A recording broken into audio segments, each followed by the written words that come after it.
Shout Uhuru for our freedom. We are winning.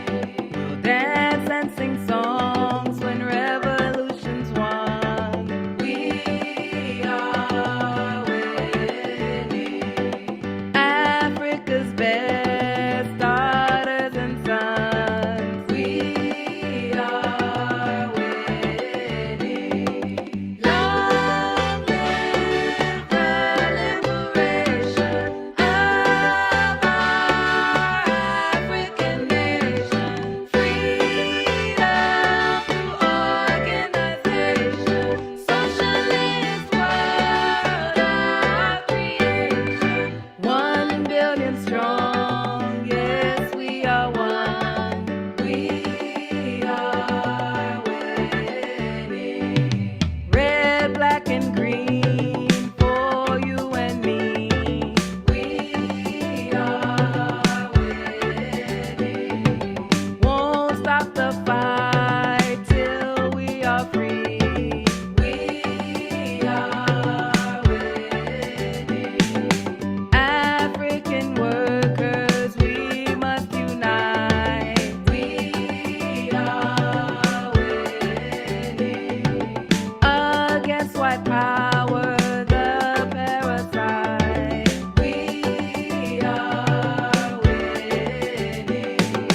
Long live the liberation of our African nation. Freedom through organization.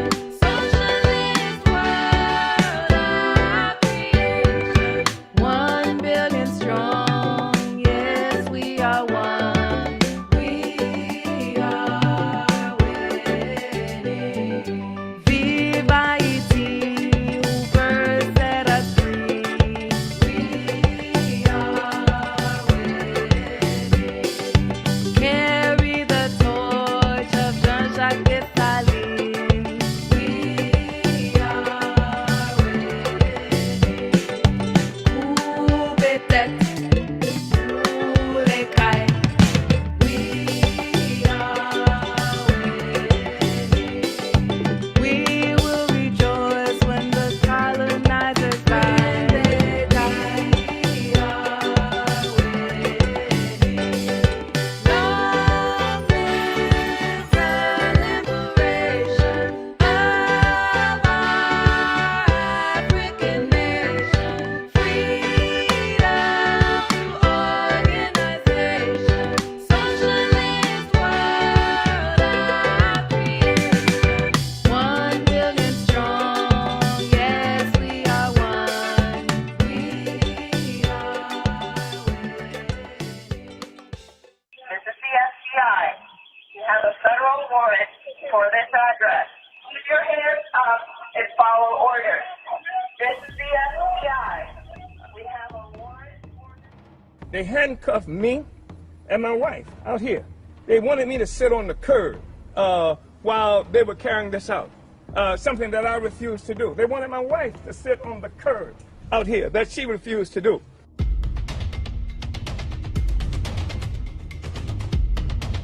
As I was coming out, this big old drone met me.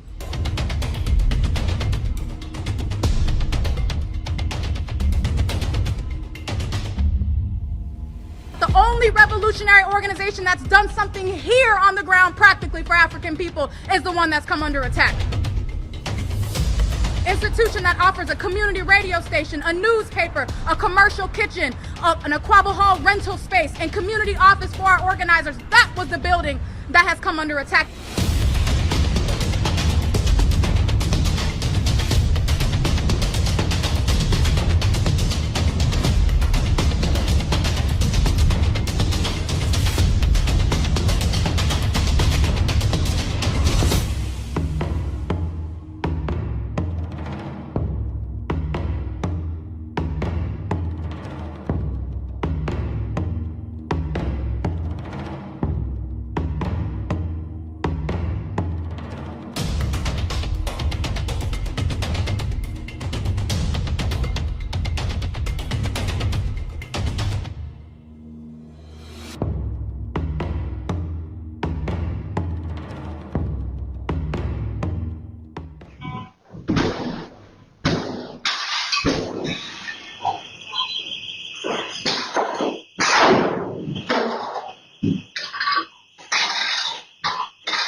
You breach? What do you mean?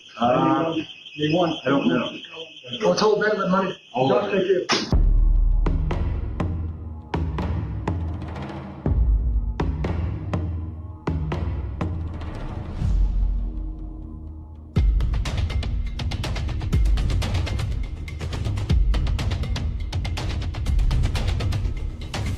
We will build a movement of white people that says hands off the Uhuru Movement.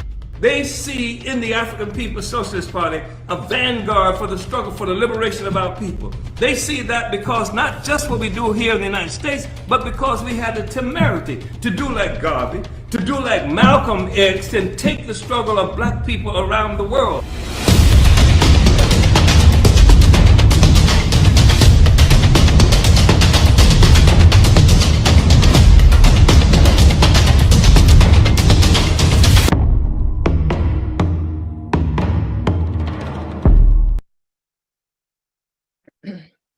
Uhuru, hands off Uhuru, hands off Africa. Uhuru, comrades. Well, what do we say? 2022 felt like just yesterday, but here we are 1 year later to celebrate the victory of the people, the victory of a counteroffensive. And I want to appreciate everybody for being here. My name is Mwezi Odom, and I am the chairperson of the Hands Off Uhuru, Hands Off Africa defense campaign, but as we say, a counteroffensive, because we are waging back and pushing a fierce struggle for liberation and freedom of speech for the people in this moment. And I want to really take a moment to salute you, everybody who is here on today. And before we go any further, I want to remind everybody to please share this event. Tell your friends, your families, go to handsoffuhuru.org. They can register right there on the homepage, because we want to make sure that the people understand what is happening in this moment, and we want you to be a part of this fight back. And I want to take a moment before I go any further to introduce and salute my co-MC today, my dear comrade, and as many of us know, was named as one of the unindicted co-conspirators in this FBI raid, Director Akile Anai. Uhuru, comrade. Uhuru. Uhuru. And Director Akile is on the ground right now in St. Louis, and we want to salute everybody who was there in the room. We have a very tight schedule today because we want to go ahead and, do an overview of what happened on July 29th and what has happened since. So I'm going to go right into that, comrades. But again, thank you for being here. And before I go any further, I want to salute the profound leadership of Chairman Omali Yeshitela, for which many of us, and I can speak for myself, would not be here with this ideological clarity, with the vehicle, with the organization for us to take liberation to its end and to see Africa and all colonized and oppressed peoples of the world free, self-determining, and in charge of their own affairs. So I want to salute Chairman Omali Yeshitela, who we know was the main attack of this attack on July 29, 2022. So we have a goal today, comrades. We have a goal of raising $5,000. Now, this is a small amount when we look at how much we need to raise overall, but we do want everybody to know that that this defense campaign and this counteroffensive has a huge responsibility to be able to carry this through should we go to court. We have attorneys, we have other expenses that we'll talk about later on in the appeals, so you could see just how far donations have gone. But today we want, in this moment, everybody here on today, Saturday, July 29, 2023, to make this goal of raising $5,000 for the Hands Off Uhuru Legal Defense Fund.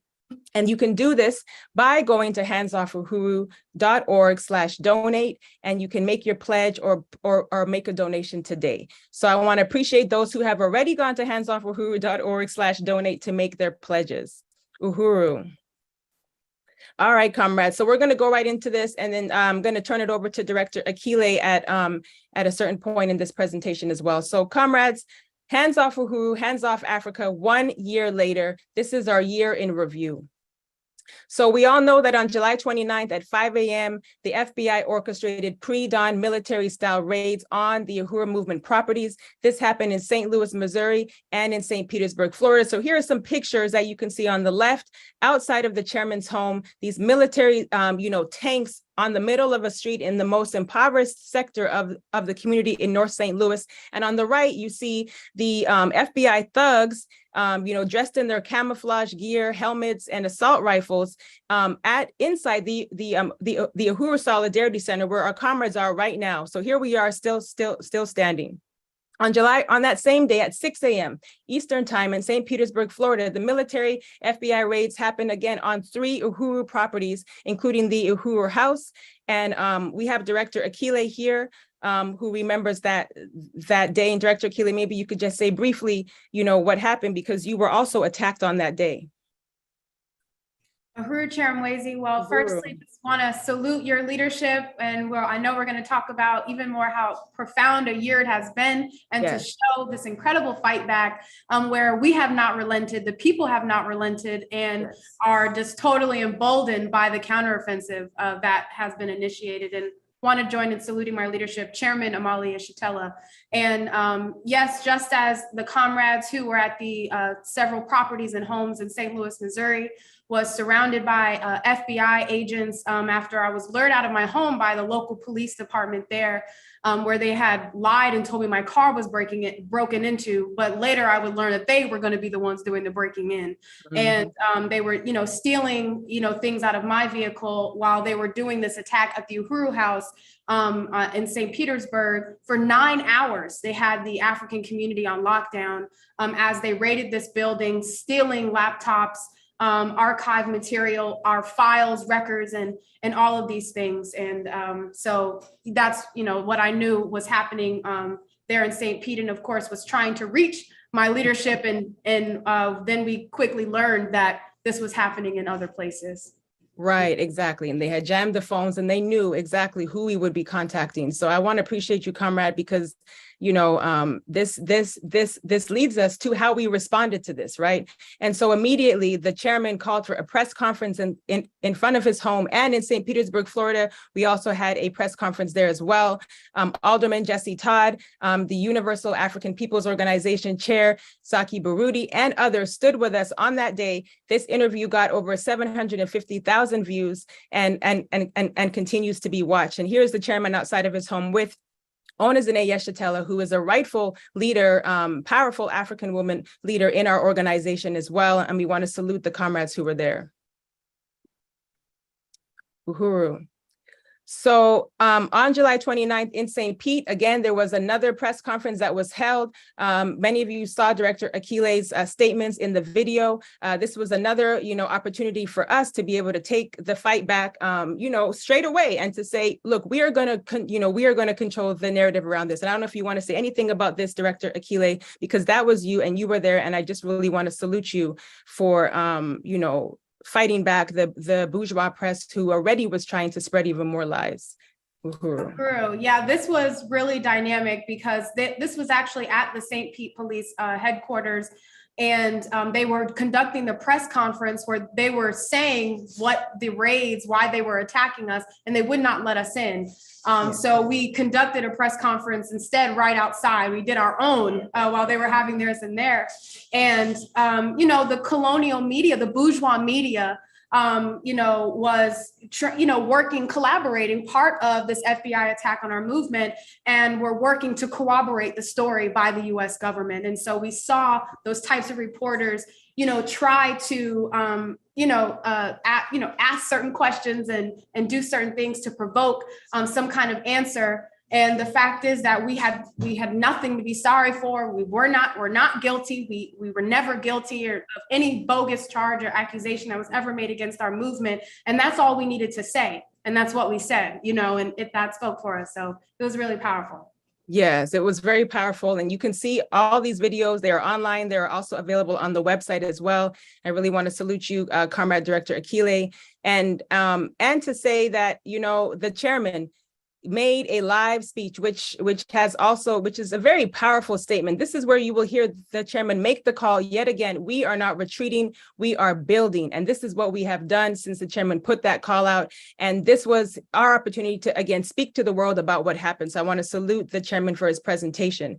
So moving on, these bogus indictments targeted, as we said, 4 members of the Uhuru Movement as unindicted, quote unquote, unindicted co-conspirators. This was Chairman Amalia Shatella, Director Akile Anayi, as well as Penny Hess, who was the chairwoman of the African People's Solidarity Committee, and Jesse Neville, who was the chair of the Uhuru Solidarity Movement. Again, the press conferences continued. We continue to put this out and to control the narrative in St. Louis and St. Petersburg, Florida.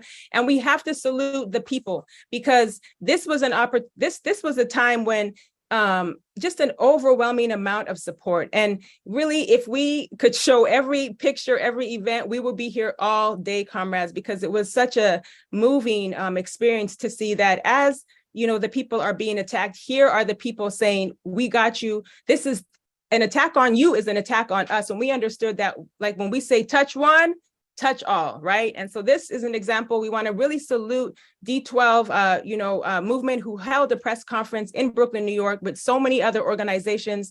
We have, just really want to salute you, comrades.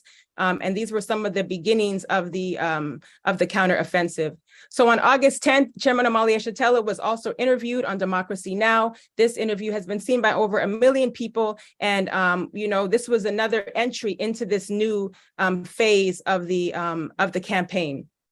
September through October was exciting times, and we are just around the corner for that again. We, Hands Off Uhuru launched a 7-city speaking tour, and we have to say that many of the donations and everything that was coming in led to helping us be able to do this. So if you have not donated, please go to handsoffuhuru.org/donate, because this is what we are looking for again this year. All the way through to October, with the March for Reparations in St. Louis, Missouri, making the demands, hands off Uhuru, hands off Africa, making sure that every city, every corner of the globe knew what this meant. And we want to really appreciate the endorsers that poured in across the political spectrum at this time. This was something that was, really important for the campaign to be able to allow the people to be able to have a voice. Here it was now people being able to say, look, we see what happened to you. This is what happened to us. And all of our struggles be able to come under one united front. So again, we love our supporters. We have to salute our comrades here. As you see everybody here, this was a really important opportunity for us to also learn about how far the people are willing to go to push for our freedom. So thank you, comrades. And taking us all the way to November 4th, the Black Is Back Coalition March on the White House. Those of you who were there in DC, it was really powerful, and we're going to make that even, we're going to just amp that up this year. So we're going to talk more about that in today's program. But I'm going to turn it over to Director Akile. We're going to look at, again, a closer touch of the media as you also lead this really important area of the party's work. Uhuru. Uhuru, Yes. 5 minutes left for the section.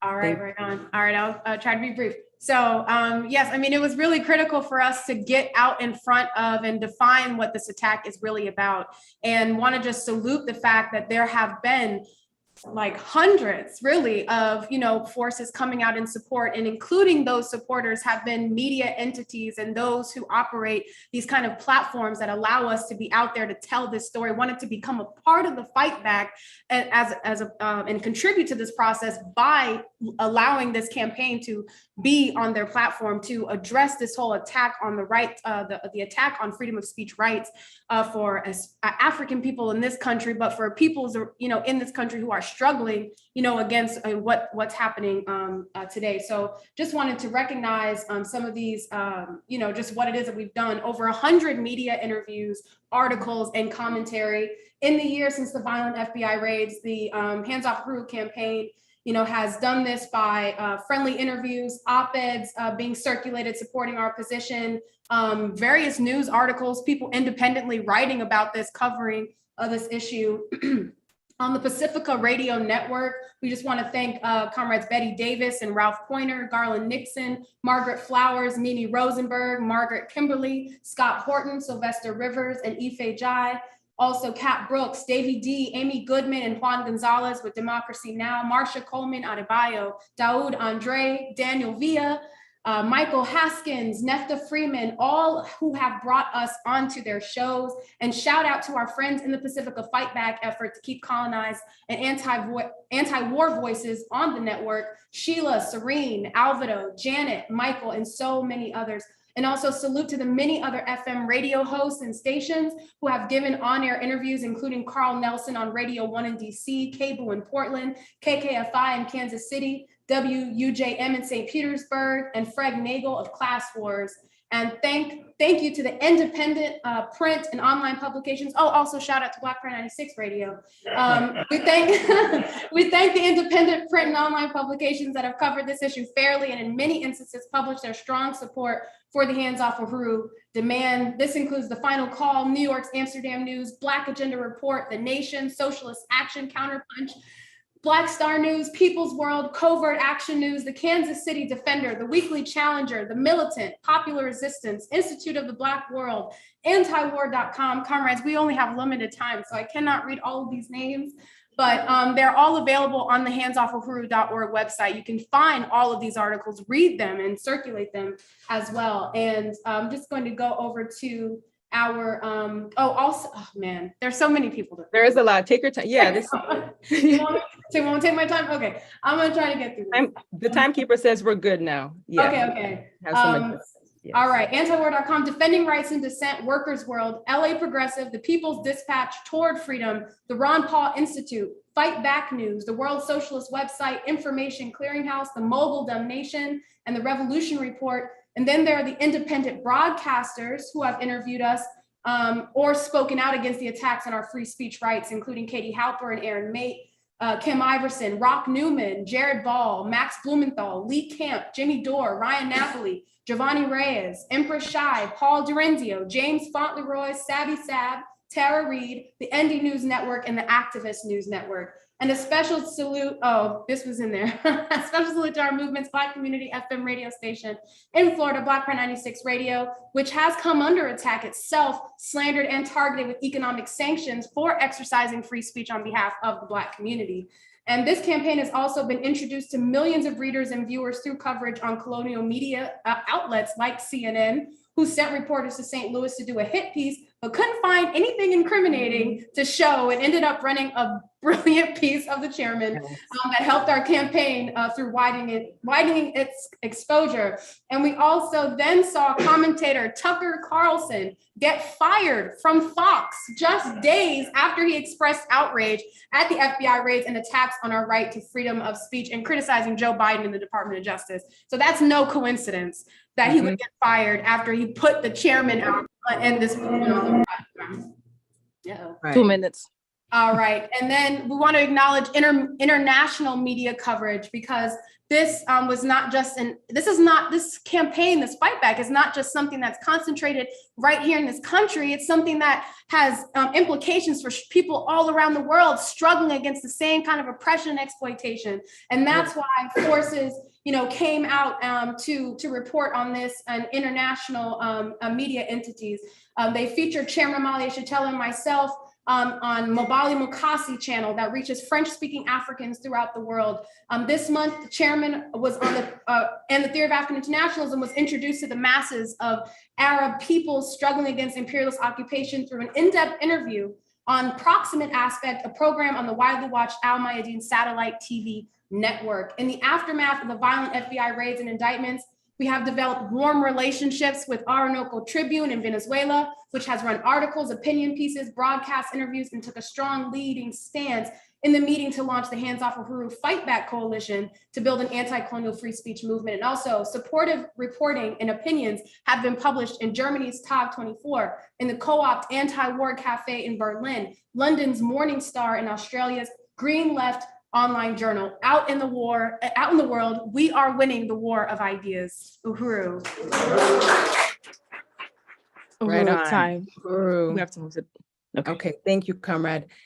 So Director Keela, I really want to appreciate you for that overview, because it's really important that we continue to talk about the significance of what this means for the world and how we have to get this spread far and wide. So handsoffuhuru.org is the main place. If you have questions, you want to donate, you want to volunteer, you want to read up on news and analysis, past catch webinars, please go to the website, handsoffuhuru.org, comrades.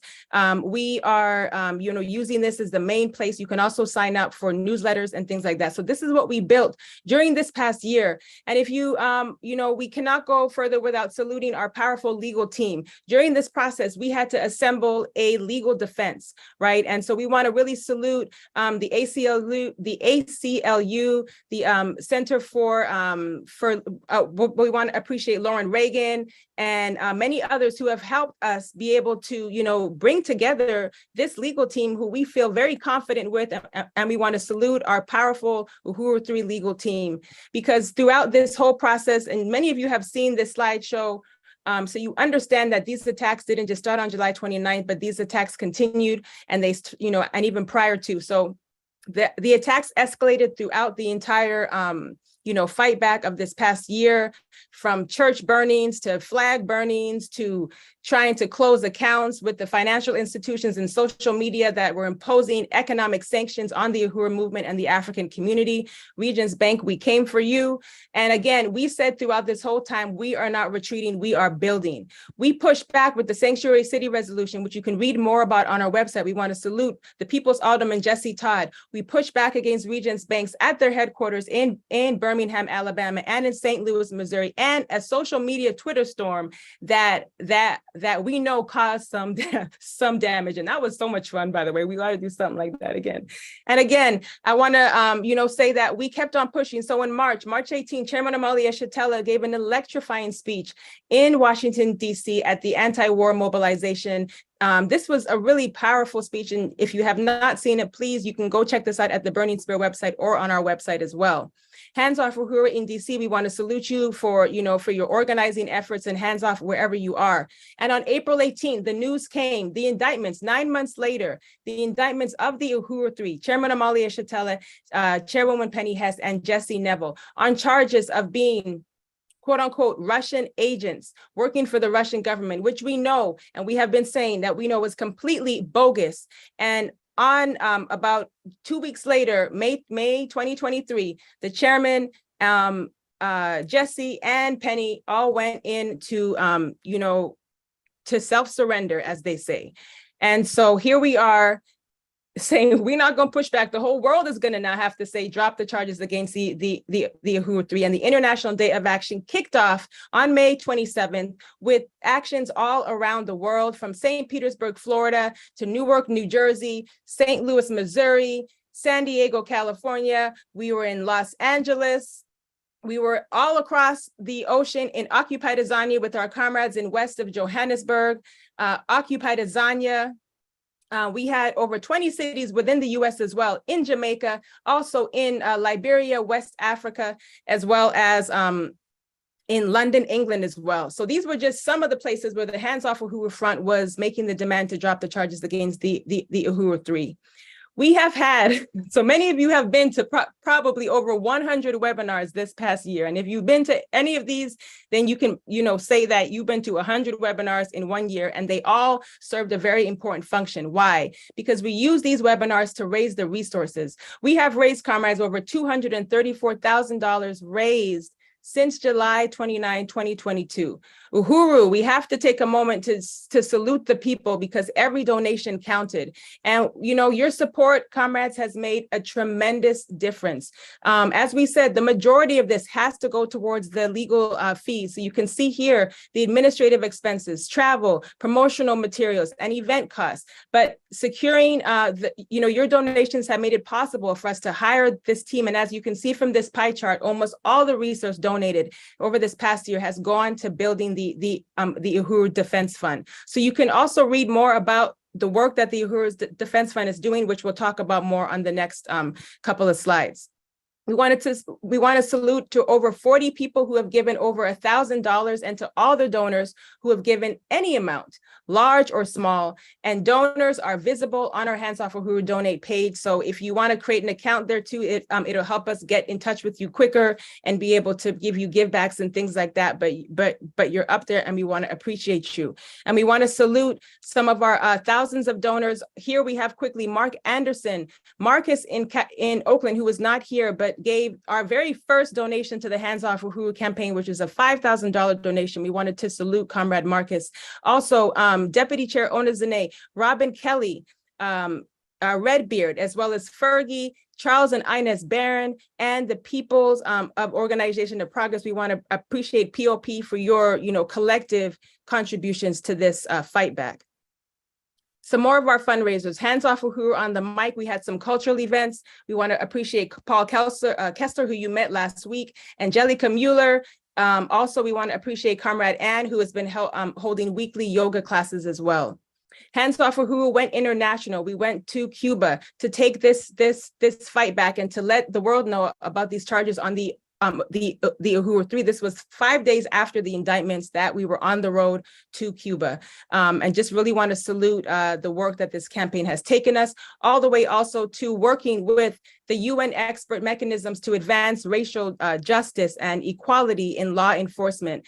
We want to salute the comrades who have been on these UN permanent forum panels on the questions of genocide in the African community. And we want to salute Sister Afia as well for your, for your contributions and your leadership in this area as well. So here we are, comrades. We are looking at our upcoming tour for 2023, and we want everybody to be able to, get the chairman's book, come on tour with us, book this in your city, because we are not stopping. So the motion to dismiss is probably the latest news that we have, put out to give a campaign update about where we are. We really want to salute our attorney, Leonard Goodman, and our collective, Uhuru 3 legal team and the legal defense support team, everybody who contributed to helping to create this really remarkable document that you can find on the website. If you go to handsoffuhuru.org/motion to dismiss, here you will get an opportunity to learn and see how powerful this motion is. And here we are making the demand to, again, drop the charges against the Uhuru 3. And we'll link in the chat later on the interview that the chairman and Attorney Leonard Goodman did just yesterday on KPFK with Cut to the Chase. So it was a great interview. And here we are on July 8th. So on July 8th, one thing that we did, which was really powerful with this fight back. And we're going to talk more about this later on, so I'm not going to go into it too much. But those of you who are familiar with the Hands Off Uhuru Fight Back Coalition, you know that next Saturday we have a meeting. And you see here on the right, the over 35 organizations that united with building this anti-colonial, free speech, non-sectarian movement, bringing all forces across the political spectrum together to bring all of our issues to November 5th, or to the November 4th mobilization in Washington, D.C. this year. So we're going to talk more about why today is not just a fundraiser, but we are getting names, we are getting commitments to take us to November 4th. So comrades, we just wanted to put that out there so you know what happened this past year, how you have contributed to this, but we are excited to move the program now because we have some of our supporters who are here live,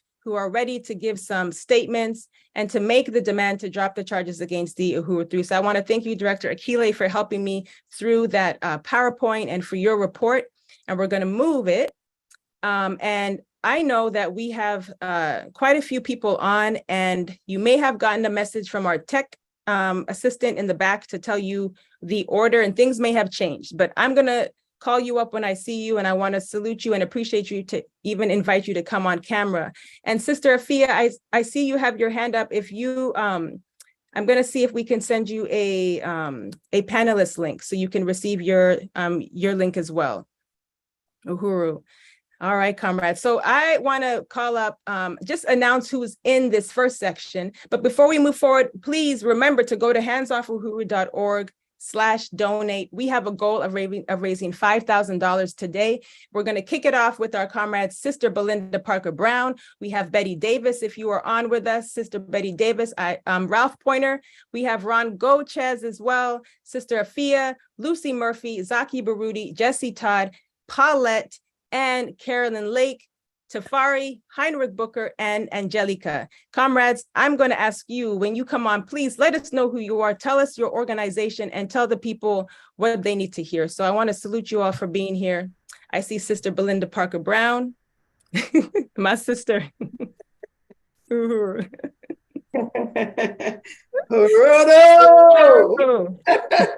Yes, yes, yes, yes. I am so very excited.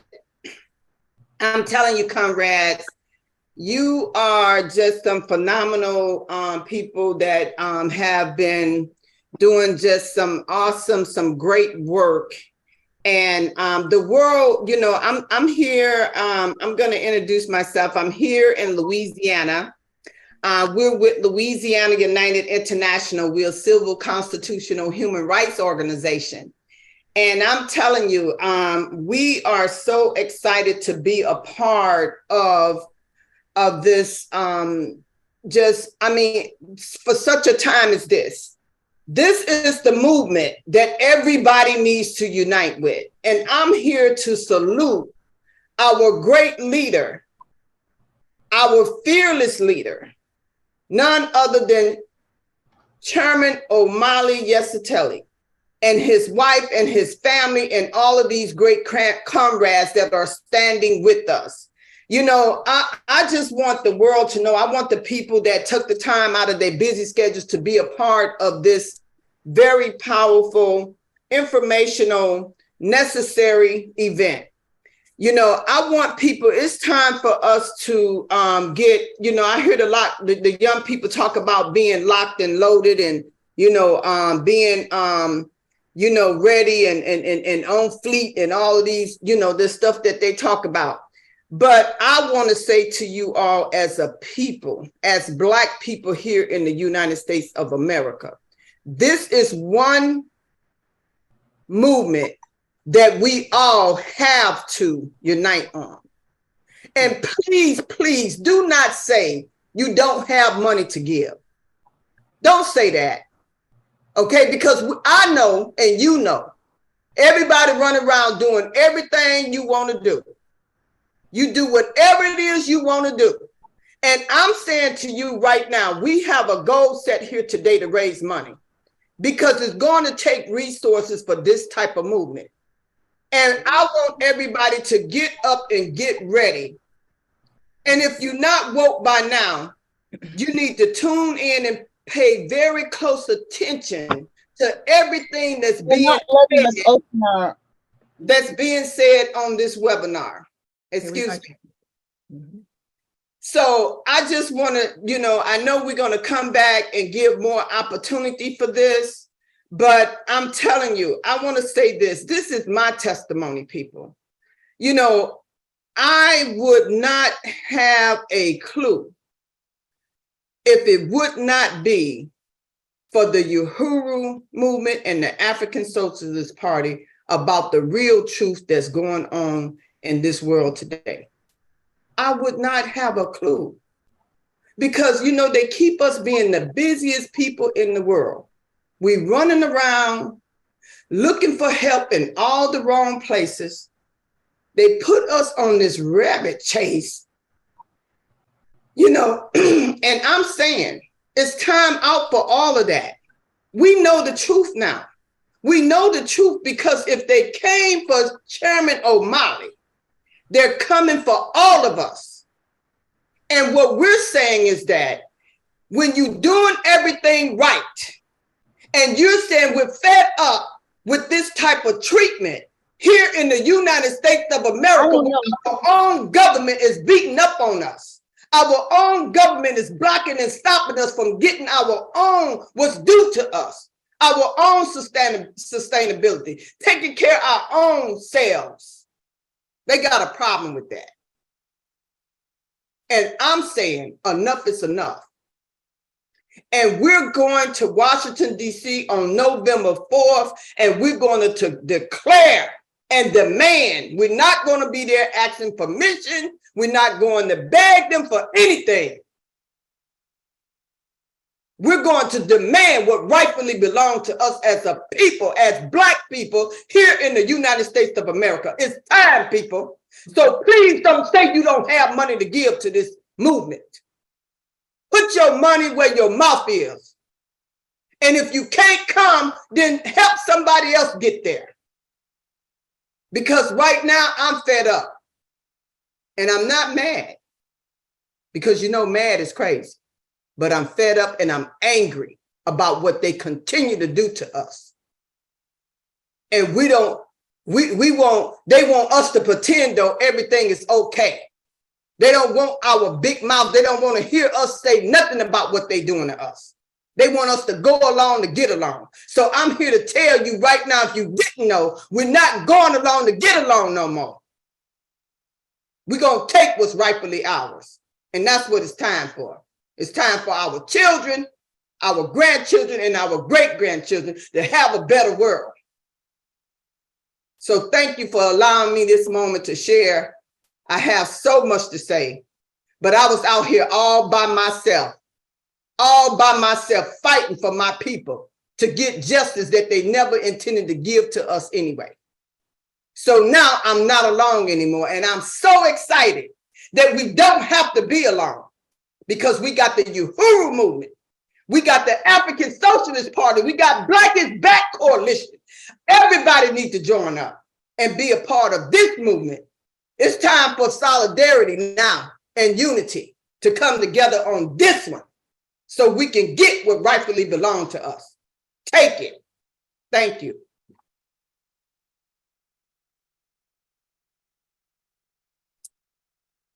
I was muted the whole time. I was saying, Sister Belinda, thank you. Thank you, because what you just put out was the thing that we need to be angry, you know, and if you're not outraged with what is happening in this world right now, then you need to be outraged, and you could figure out why you should be outraged on November 4th. So Sister Belinda, I want to appreciate you so much. Comrade Sister Betty, I see you popping in and out. There you go.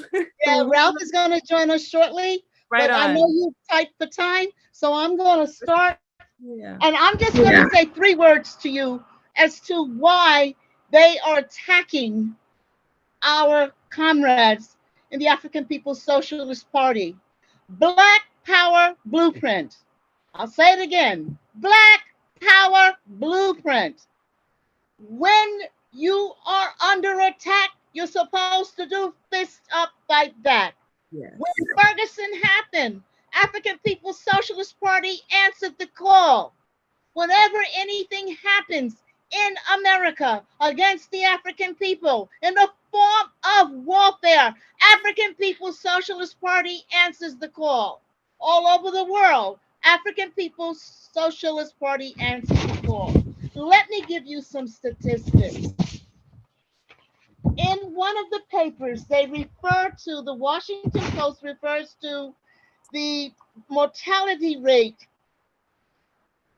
has been cut in half for Black babies when they are cared for after their birth by doctors of the same race. So why do I say the Black people power blueprint? Forgive me, getting old, the lips don't function right anymore. They have something called the Doula Project. I'm going to spell it, D-O-U-L-A, because some of you may not be familiar with that word or that phrase. But if you know when somebody like me was born in the 1940s, we didn't have hospitals, just like we don't have them now. We didn't have nurses, just like we don't have them now. But what you had was the local community midwife, all right? And what the people in the Black Power Blueprint have done, using the reparations donated to them by people from all over the world, regardless of race, color, or creed. They have created a doula for our babies in a place where the infant mortality rate is so outrageous that if the infants had lived for any 1 year, it would fill 15 kindergarten classes. This is who the FBI attacked. Yes. So I'll say it again, Black Power Blueprint. It's not what they did. It's what the consequences of what they are doing means to the Black community. I know my time is short, so I'll just give you one more bit of information. Many of you will know this already. When you look at the maternity mortality, new mothers are dying here in this country at a higher rate than mothers in any other industrialized nation. When you look at this trend, it is far worse for Black mothers, more than double, I'll say it again, double the national average, with almost 70 deaths per 100,000 births. Now, what this means is, if you cannot control the outcome of life in your community, if your oppressor is creating conditions through capitalism, and you have no control over the modes of production to reduce or reverse this, you are slated for genocide. So when the African People's Socialist Party, through their scientific analysis of socialism, decided that they had to help their community control the health institutions and created a project, this doula project, they were addressing a capitalist war on us. And that is why I personally feel they are after the African People's Socialist Party. Just as when Garvey tried to get us to organize and control our economic situation by creating our own institutions. They went after him then, they are after African People's Socialist Party now. What excuse does America have for attacking a successful health program in a country that's the richest country in the world and they can't even have a national health program? So I would urge you not only to donate today to this struggle, but I implore you to Google, to research the Black Power Project. I really urge you to look at the Black Power Blueprint, to look at some of the work. I'm just focusing on the infant mortality rate, because in the project where I grew up, the infant mortality rate was 70%. Yes, in some cases it's higher than it was during slavery. So everybody, there is no excuse for that. There's absolutely no excuse, and you can do something about it. Defeat them. What are you supposed to do? Fist up, fight back. This is unacceptable. This is terrorism. This is racism. This is fascism. And we are the people who have the answer for that. And I thank you for giving me an opportunity to speak on this. And thank you for acknowledging our support for this project. Our comrades at Pacifica, particularly WBAI, have been 100% behind us, as you have acknowledged. They have our back. And we know we're going to win, because we're not going to stop. Like Bob Marley said, okay, you got to stand up and fight back. And that's what we're doing. Thank you.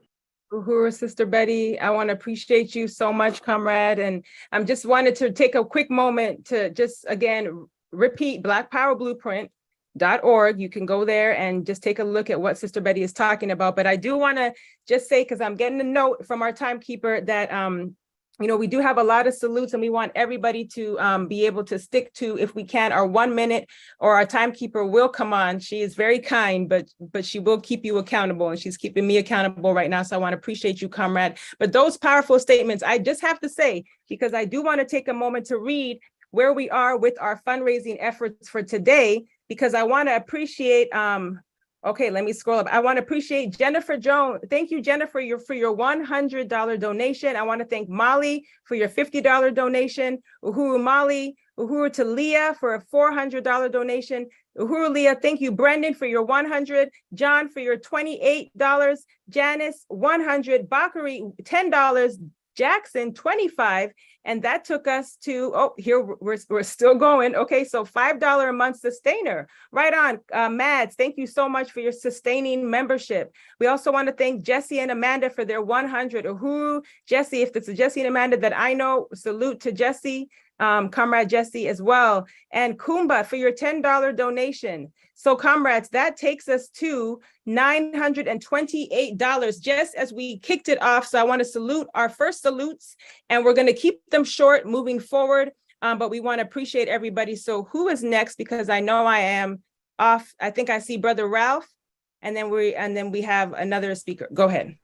All right, so thank you, comrades. Keep going to handsoffuhuru.org/donate. Let's make our goal for today. Uhuru. Uhuru. Uhuru, Brother Ralph. Good to see you. Yes, I'm wondering, we have heard all of the issues. How many times do we have to hear it before we act? And in my mind, I say, is this the moment in our present day history that we really get the job done? Because it's been said so many times, it's not about one thing, it's about everything. Are we all going to take this opportunity to step into the breach and close this hurricane, this river of destruction that has been working against us? Well, those on this program have decided to do so. They have joined. They have supported. We must continue the support, and we must insist on our brothers and sisters who say that they have the people's interest in heart, in mind, to do so. Join the Uhuru Movement. Support the Uhuru Movement. Defend against the government attack on justice. Join. Please join. Thank you. Uhuru, that was the voice of Ralph Pointer. Thank you, comrade, so much. All right, yeah, so let's move on. We have more solidarity statements coming in. I want to appreciate, I think we have Comrade Ron Gochez, who is next. And if I got that wrong, then just let me know, people in the back. Uhuru, no, that's correct. That's okay. Comrade Ron Gochez with Unión del Barrio. Yeah, right on. Uhuru, compa. Uhuru, comrades, always an honor and a pleasure to be on here with all of you. Thank you all for not only organizing this event today, but organizing the entire resistance of the comrades. And we know this is an incredible amount of work. And I think anyone who's on this call right now and does any level of organizing can appreciate how much work this takes. But we know that this is absolutely what needs to be done. We know the comrades are under attack. And so it's the responsibility of every revolutionary to have your back, to be here with you today. On May 27th, we were really proud here in Los Angeles to be able to organize an action in support of the comrades and demanding that the FBI drop the charges, the bogus charges against the comrades and the African People's Socialist Party and the Solidarity Committee. Our comrades in San Diego and other cities also held events and participated. So we're doing whatever we can as Unión del Barrio to be in full, not just solidarity, but standing shoulder to shoulder with the comrades of the African People's Socialist Party to fight back, because we know if it's touch one, touch all. As one of the comrades said earlier today, today they're coming after Chairman O'Malley and the APSP. Tomorrow it can be any one of us. And so as socialists, as revolutionaries, as people who fight for the working class, we know it's our responsibility, not just to talk about it and to say we're in solidarity or to hit like, but to actually organize, to organize and be part of an organized resistance against these attacks on the community, on the leadership of the community. And as the previous speakers were just saying, we see what the Black Power blueprint is doing in places like St. Louis. And that seed that's been planted is what the FBI and what the white power nationalists fear the most. That is, the African people can build their own economy, their own community, don't have to rely on the state, on this country. And that's why that example is something that those of us in the indigenous community, the Mexican, Latin American community can see, and we can try to emulate that. And if other communities do that, that's a problem for the system. So we understand very clearly why the APSP is seen as such a danger to the United States. And that's why it's so imperative that we are here in support of you. I want to let everyone know and inform you that a couple of weeks ago, Unión del Barrio, we had our National Congress. And I want to inform you that at that Congress, we did decide to be there with you all on November 4th in DC. We will be there with you. We'll send a delegation. It is our responsibility, and we will be proud to be there and spread the word in our community that we have to do everything we can to support the African liberation struggle. Here in LA, we continue to do whatever we can, and we hope that APSP can keep building in Southern California. You're desperately needed here and everywhere else. So whatever we can do to support as Unión del Barrio, we have your back 100%. So we just want to share those words of solidarity. We're with you 100% all the way, shoulder to shoulder until the end. And as we say, hasta la victoria siempre, which means until the final victory, we will win. And we know that the APSP is winning. And that's why white power is shaking. And that's why these attacks are coming. So Uhuru, comrades, and keep up the excellent work. Thank you. Uhuru, Comrade Ron, just wow. I just want to really appreciate you, Comrade. And I know we got to keep moving it, but what we just heard was a commitment to November 4th. And this is what, Comrade, you know, Ron, you talked about solidarity and unity, right? We have to be in unity, and the relationship between Unión and the African People's Socialist Party, this long, you know, fraternal bond as sister organizations. You know, I just really want to salute you, Comrade, and we look forward to November 4th, because we are going to bring it. We're going to bring it on both coasts. So I want to salute you. Thank you, Comrade, again. And hasta la victoria siempre, yes. And I want to salute and bring up Sister Afia, who is also here with us. Sister Fia in Guanza, there you are. Good to see you, Comrade. It's my honor and my privilege as a daughter of Garvey parents. I don't know whether, right? Oh, okay. I just got a new laptop and I'm still learning how to operate it. So my apologies if anything goes awry. You look and sound great. Yeah. Thank you. It's my honor and my privilege to be able to step into this space and to step alongside Chairman Omali Yasitala and the Uhuru Movement. He was my comrade, the Student Nonviolent Coordinating Committee. It was my privilege to work with him in co-founding the Black is Back Coalition.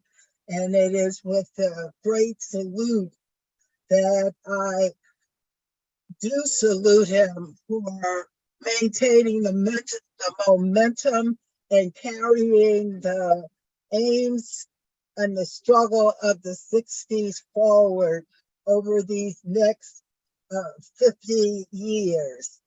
We know why they have come after him. He was kind of one of those who slipped through the crack, but now they're trying to come back. But we must not allow it. I want to urge people to continue to give, because one of the things that you have been able to do is to not only fend off this fascist attack, but you've been able to maintain your agenda. And that is critical.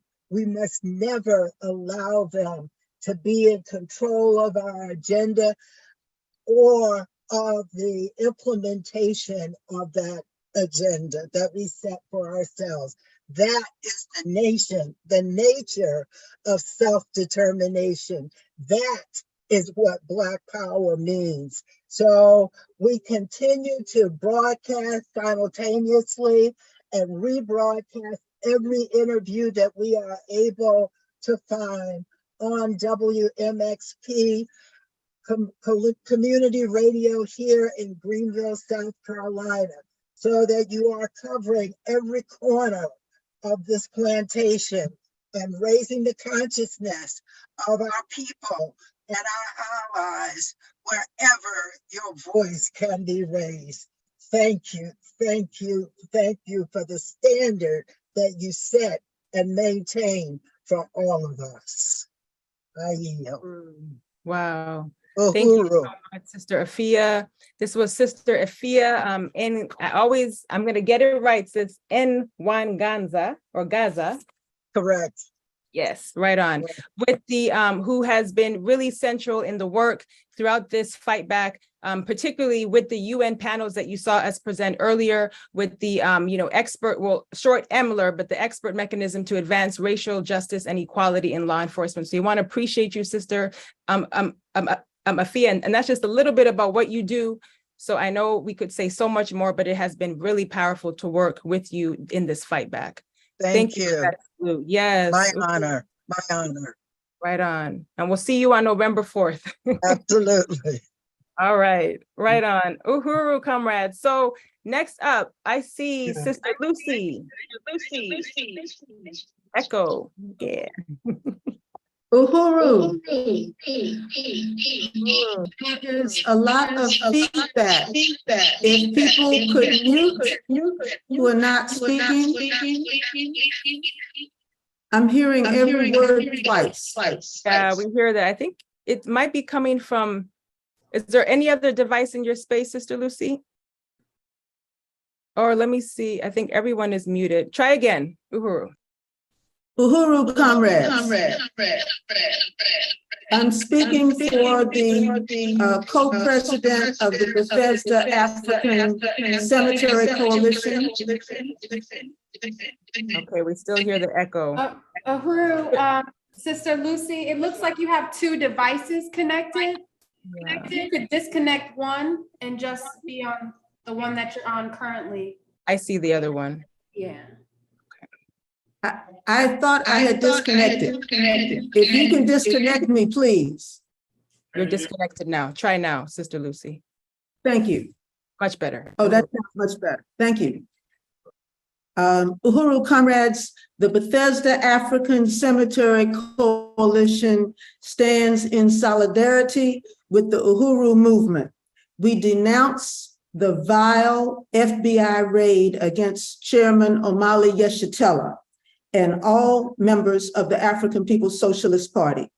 Although the raid targeted Chairman Yeshitela, his family, and comrades throughout the US, in actuality, the raid was an attack on all African people.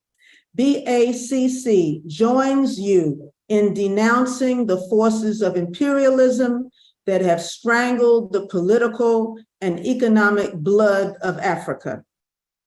In Bethesda, Maryland, BACC fights the colonial and white supremacist political system that believes it has a right to desecrate Black bodies as a concrete manifestation of political power over Black people and to steal Black land.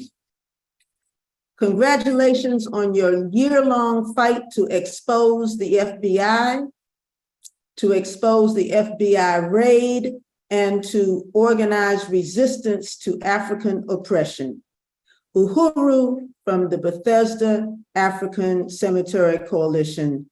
And these are the words of Dr. Marsha Coleman Adebayo, co-president of the Bethesda African Cemetery Coalition. Uhuru. Uhuru, Sister Lucy, and salute to Sister Marsha Coleman Adebayo. And want to really appreciate you. And we know that we will see you again this November 4th, and we will make it a long, drawn out, painful process for the state to have to deal with us for however many days we're going to be on the ground marching and, giving them a fight for their lives. So thank you, comrade. Great to see you. And thank you for that salute, and salute to the Bethesda African Cemetery Coalition, Uhuru. All right, comrades. So who is up next? My co-MC is putting in place Zaki Barudi, Uhuru from the Universal African Peoples Organization. Welcome, Brother Zaki. Thank you. Uhuru, Black Power, all power to the people. Assalamu alaikum. Let me just say this, that the Universal African Peoples Organization stands in total solidarity with the African People's Socialist Party and the call to drop the charges against the Uhuru 3. But also I want to salute the various sisters that have already made their remarks. It just made me feel good in terms of the spirit of Harriet Tubman and the spirit of Sojourner Truth. Keep up the great work in terms of their solidarity statements. For all that's listening, also I just want to our beautiful sister Belinda Parker, when you said our government, I just want to make a little difference. The government, not ours, at least not mine, okay? So we have to be very clear as to why the Uhuru movement has been attacked, not only for the Black Power Blueprint program, but more importantly for the position, the principal position of speaking out against the Ukraine war. Let's just be clear, in my humble opinion, they don't want us to, and when I say they don't want us, the government say, how dare you, Black folks, talk about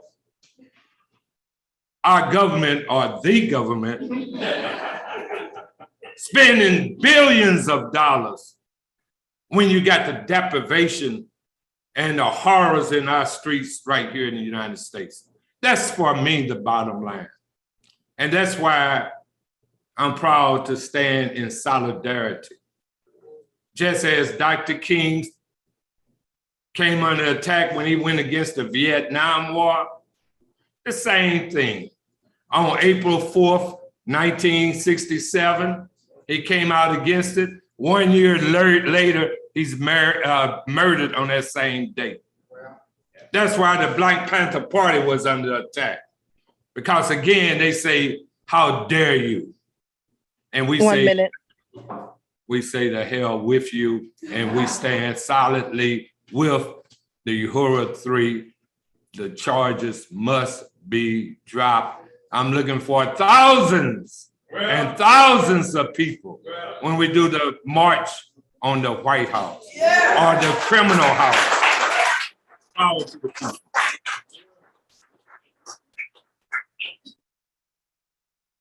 Oh, I couldn't unmute. Uhuru.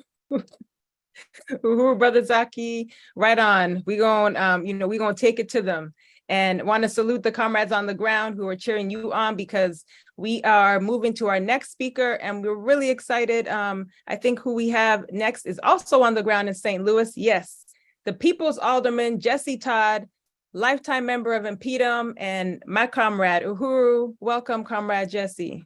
Thank you very much. I unite with everything previous speakers said. I want to say a Uhuru to all the people who are listening. Uhuru and power to the people. Uhuru to the chairman, the deputy chair, Chairwoman Penny Hesson, Jesse Neville, Chairman Jesse Neville.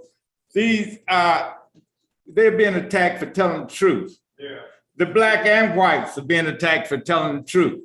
There's never been a time in my experience that I can remember where you had principled people, both Black and white, that after being attacked by the government for telling the truth didn't flinch. And they haven't broken any laws. These are just bogus charges made up to try, first of all, just made up to try to distract from the problem that the government itself is having, in that they're spending our money, as Brother Baruta said, on $100 billion on something that they could be spending on poverty. But Chairman O'Malley and Jesse and Penny didn't waver when they were attacked, and they gave us strength. Well, we also have to remember what Sister Belinda Parker said. They would attack the chairman and Jesse has today, but tomorrow they will be attacking us, anybody. What they don't want us to do is speak out and tell the truth and use our resources to solve problems for people and to get our resources at home and abroad for African people. That's what they are being attacked for. It's slanderous to say that the chairman O'Malley, Chairman Hess, and Chairman Neville working for Russia. The only thing that they've done is spent their almost their entire adult life working to free Africa for its resources, which we have a right to have at home and abroad. That's the only thing they did. They didn't do anything. Not one of them would be a puppet for Russia or anybody else. The chairman has spent his life, and so has all three chair people. And so they're not working for anybody but the freedom of Africa to have the rights to control their destiny as all other countries have, because we've been suffering from political oppression, economic exploitation, and social degradation. Also, 1 minute. Okay, also, we need to do, as far as money is concerned, what Ella Baker did, even if we have to borrow it. She actually took and borrowed money, and that's why Chairman O'Malley is here today, and all of us, is because she made SNCC an independent group. And so we need to borrow the money. And also Belinda Parker, as she said, we had the money, and I'm gonna give $200 because I'm gonna have to, even if I have to cut back on something else, this is priority. So we're gonna have to set our priority to free when we have the three chair people putting their freedom on the line. We can put this money on the line, and we should raise that money today. Uhuru,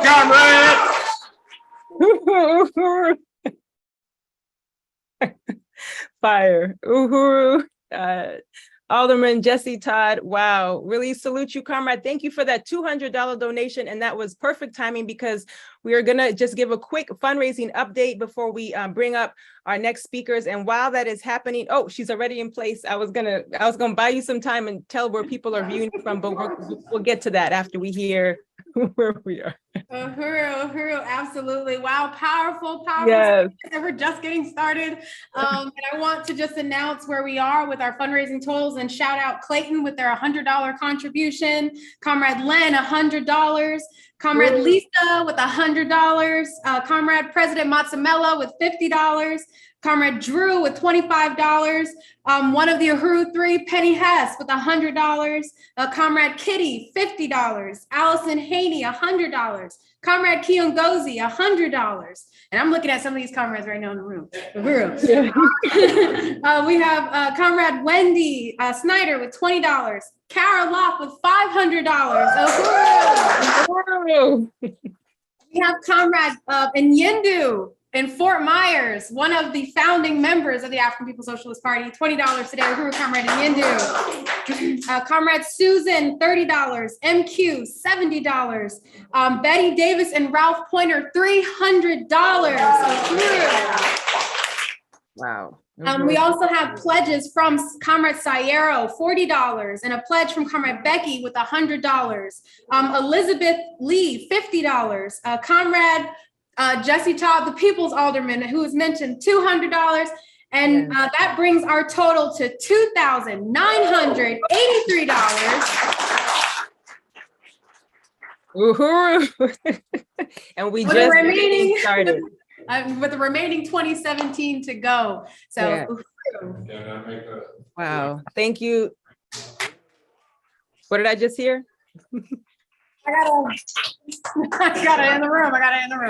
We have the President General of the Universal African People's Organization, Comrade Zaki Baruti, who you just heard from, with $200 donation. Hey, Uhuru. Wow. So my math is, I'm not even going to try to say how much is left to go, but I know that it's less than 2,000 now. Yes, it is. Correct. So that's right on. Uhuru, comrade, thank you for tipping us over. So we are, like Director Akile said, we are almost half. We are just getting started. And remember to go to handsoffuhuru.org/donate if you want to know how you can donate and be a part of this. You can become a sustainer or do a donation today. Help us meet our goal. So I want to appreciate everybody who has been on so far. And I see some hands up, and I'm looking to my my team in the back to let me know what order, because which I believe I would like to bring up, who I believe is next, is Paulette, who is with the Leonard Peltier Ad Hoc Committee.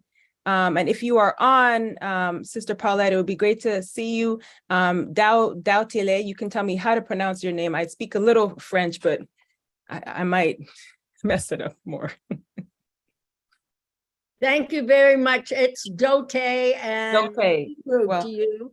And thank you for inviting us to be on this wonderful program.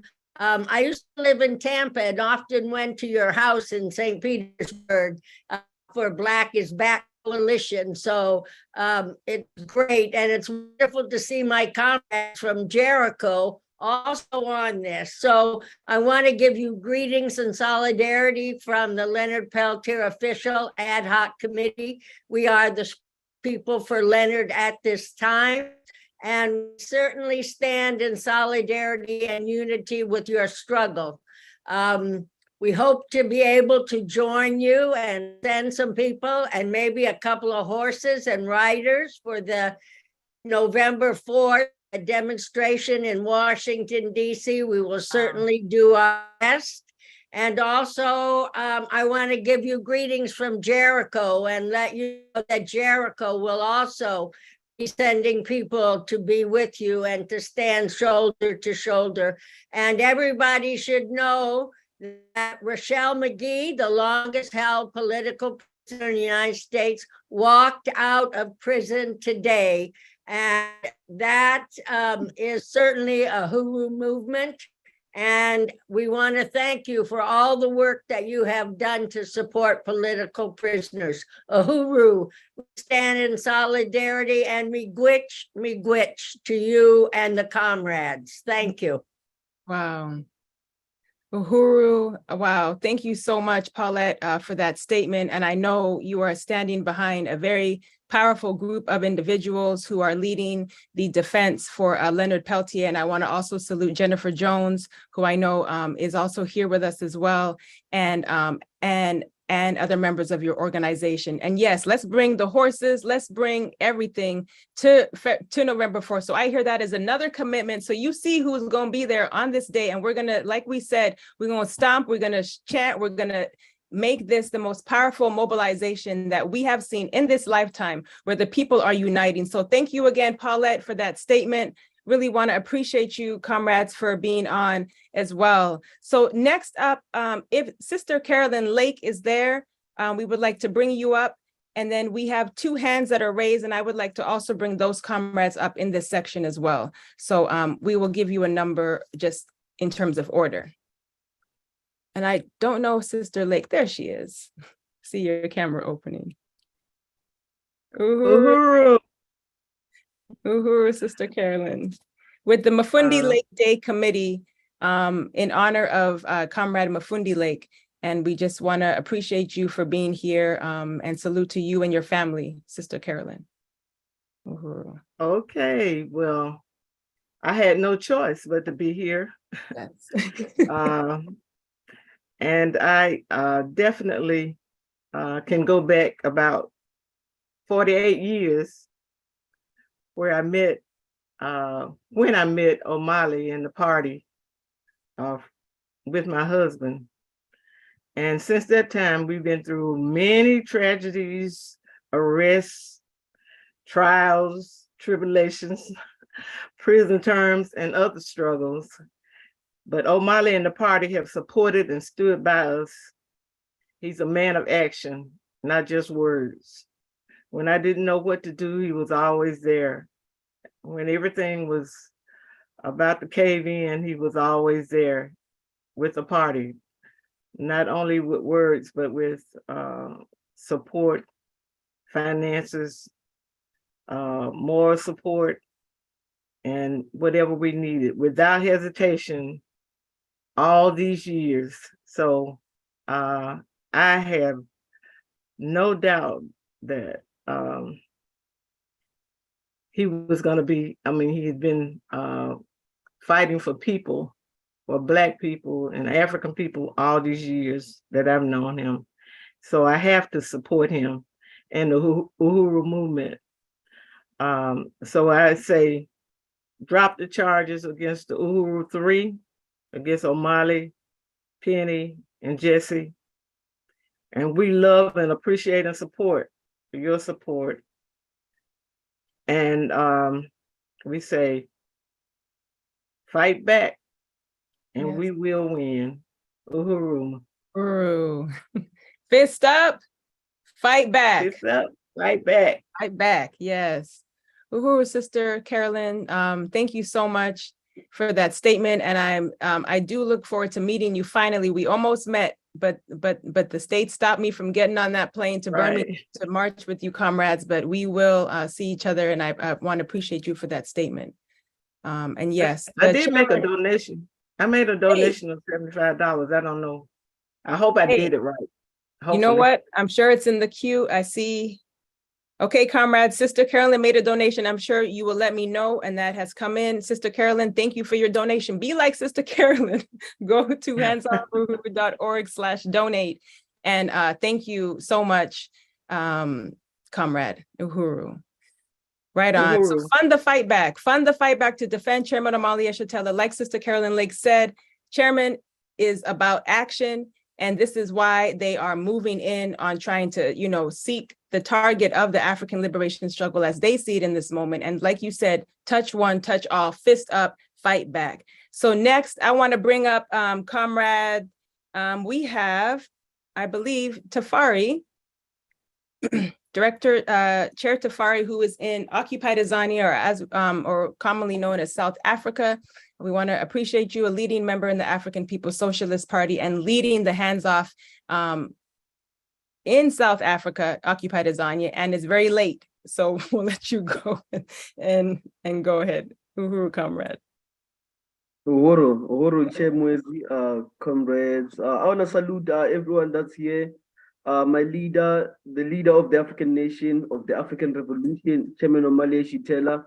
I'm really honored to be on this program and just seeing everyone here, all the freedom fighters from different organizations, everyone that spoke before me is just powerful. And, I don't want to bring down the spirit, I just want us to maintain the momentum. But what I'm going to say here is that I'm out here in South Africa in occupied Tanzania. I'm an African who is colonized, just like all African people all over the world. And how I came to realize that was through the Uhuru Movement, teaching us about the colonial mode of production, the fact that everything we experience in our lives is due to this, relationship that we have with the colonizer nations. In Europe, you have all the wealth in Europe and in North America and all the, the so-called Western countries. And then in Africa, there's nothing here, and that dialectical relationship is what creates this reality that we live with today. And it was Chairman Omali Yeshitela, the African People's Socialist Party that taught us in South Africa to understand that, So right now, as I'm speaking, there is no power, there's no electricity. I'm using some, light that I had to buy here. Why? Because there's always power cuts in here, and they're telling us that it's because of the fact that they don't have enough resources to provide electricity, but then all the resources are here. The coal is there, the solar energy is there. Africa is a tropical continent, so there's enough sun here. There's also oceans around us, for hydro energy, just everything. Africa has abundance of resources, but then we don't get to enjoy those resources. So Africa, everyone sees Africa as a backward country, but then this is what colonialism has done to us. So we are out here, we are organizing. As you can see, I have the Hands Off banner here. We're pushing the Hands Off campaign on the 4th of July. When you comrades are in the US march to Washington, we're gonna be marching to the US Embassy in Pretoria here in South Africa. So we're hoping to see more of these actions take place, throughout the continent. So having said that, comrades, I just want to say that let's keep on pushing. We are in it to win it, so there's no way we can give up. The system is in permanent crisis. We are winning, Uhuru. Oh, Uhuru, Director Tafari, comrade, thank you so much for, coming on amidst all of the contradictions that you are facing, that Africa is literally powering and generating for the entire world, and our comrades and Africans on the ground don't have electricity. This is what we're talking about. This is the colonial mode of production. This is why Chairman Amalia Chatel, the Uhuru movement, the Uhuru 3 are coming under attack, because we want to overturn these conditions so that nobody has to live at the expense of others. So thank you, comrade, for being on. I want to bring up our next speaker, and then we may have to make a slight adjustment in our schedule to make sure that we do get a few individuals who do have to be here for a certain period of the program. But I see Comrade Angelica Mueller, who is on the ground with the St. Louis Green Party in the Solidarity Center. Great to see you, Angelica. Uhuru. Uhuru, everyone. Yeah, I'm glad that I can be here and bring solidarity from the Green Party in St. Louis. And, you know, kind of we have been standing in solidarity for the whole year that, you know, since the FBI attacks. And we actually say, you know, that the FBI attacks and also the assault, you know, from those indictments is really an act of, or are acts of internal terrorism. Yeah, and we stand in solidarity, and we support, and I want a particular call on everybody, every freedom-loving people to support the Uhuru Solidarity Movement, their struggle for self-determination, and you know, to support, you know, getting the money together to fight this fight against the system. You know, I just recently came back from Germany, and I can say, you know, kind of that everybody I talked, I mean, it wasn't many people because I was basically focused on something else, but everybody I talked to, friends and also family members who oftentimes are not really very political, they were really appalled, and you know, many of them really lost some illusions in this system. I mean, in this, you know, they still have this idea of the United States of being the country of freedom and whatever, and they couldn't believe it, and they really were appalled. So I want to bring this information to you, and also some money. I got $100 from friends and family, particularly my brother Kai, and $100 I pledged from myself. Uhuru, Comrade Angelica, thank you so much for that contribution. We really salute you, you have been working extremely hard to bring the people into the process, and we want to appreciate you. You're almost at every event that I see in St. Louis. So salute to you, comrade. All right, Uhuru. So I want to take a moment to, there we go, Director Akile, where are we at right now? Because I do want to make sure that we stay on time, but that there are so many opportunities going on right now.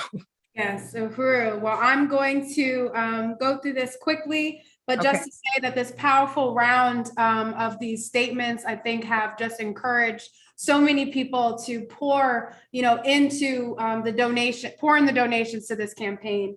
And those include Casey Mackey with $20, Uhuru, Comrade Casey, Comrade Sophie with $50, and Comrade Nathan with $10. And those contributions also new total, I'm sorry. So the new total with all those contributions we've named up to now is $3,488 with $1,512 remaining. Uhuru. Power to the people. Yes. Right on. Thank you, Director Akile. That's very exciting. We are getting closer and closer. And like you said, we are just inching closer towards our goal for today. But as we inch throughout the program, I want to, my timekeeper is going to give me a quick update, but I think we have a little bit time to just continue to squeeze in few more in this section, because we've had some people move this section. Not able to move to make it on. Okay, so if we move this section, that takes us to some more salutes, which are some video salutes as well.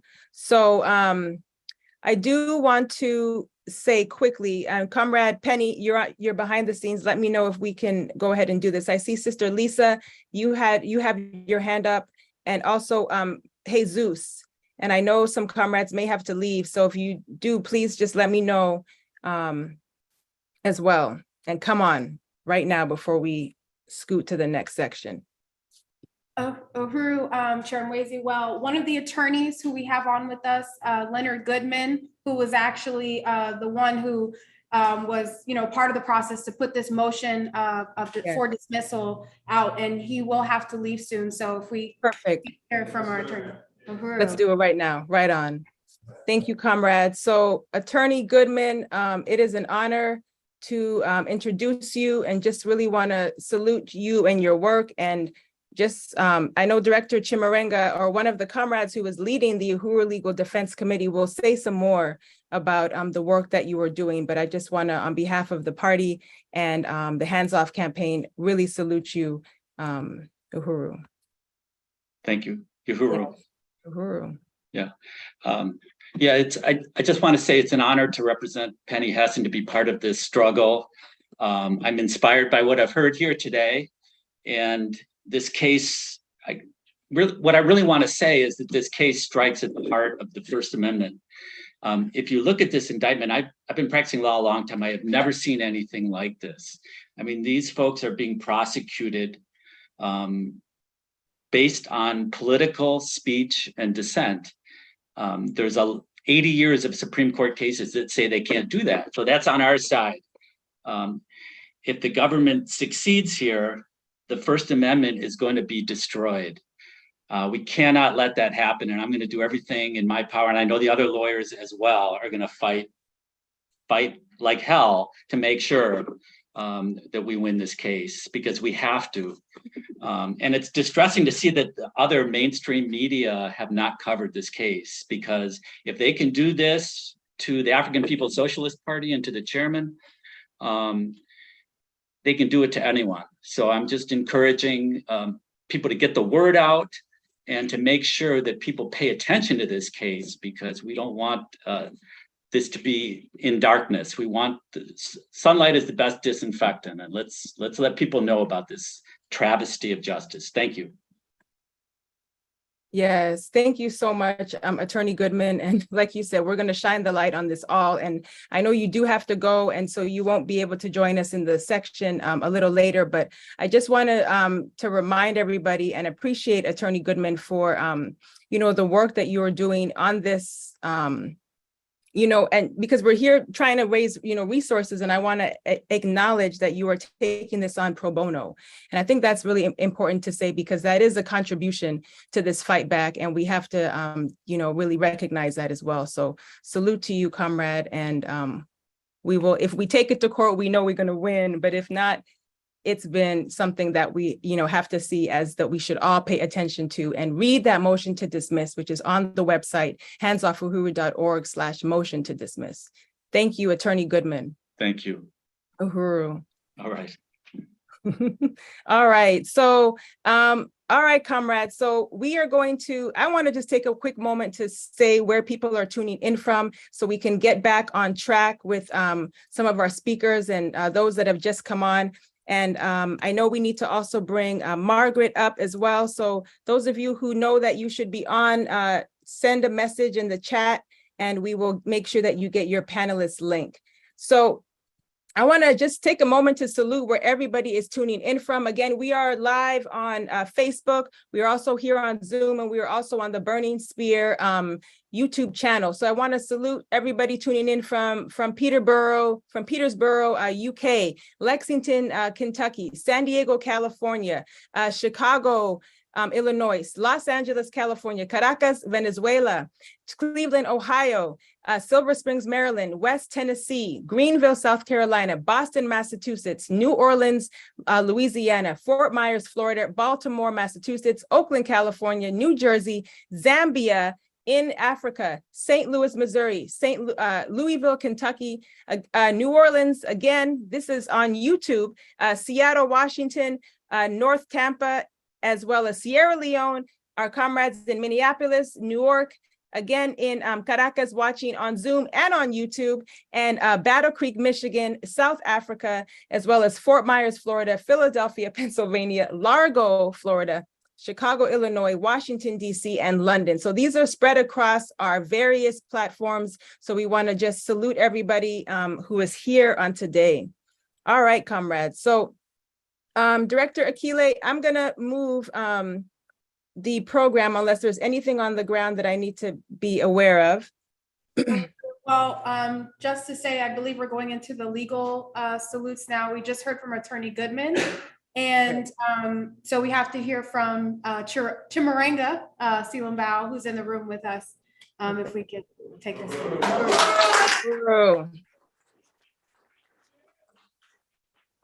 Yes. And I know you were yourself. Uhuru. Fist up. Fight back. Fist up.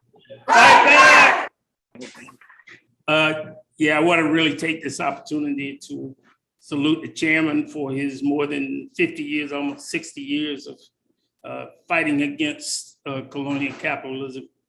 And that's the real reason that they attacked the chairman and the party, because he has become the leader of the African nation and showing the direction and the way forward to get African people from under the foot of the colonial capitalists.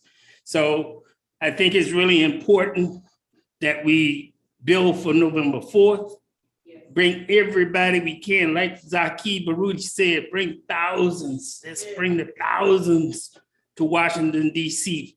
on the steps of Joe Biden, the criminal who is sitting in the White House prosecuting the leader of the African nation and the two forces from the Solidarity Movement, Jesse Neville and Penny Hest, who are fighters in the Solidarity Movement, been for years.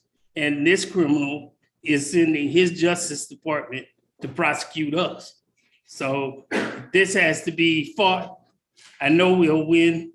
I want to send a special salute to Attorney Leonard Goodman, who filed a motion to dismiss this case, dismiss these charges.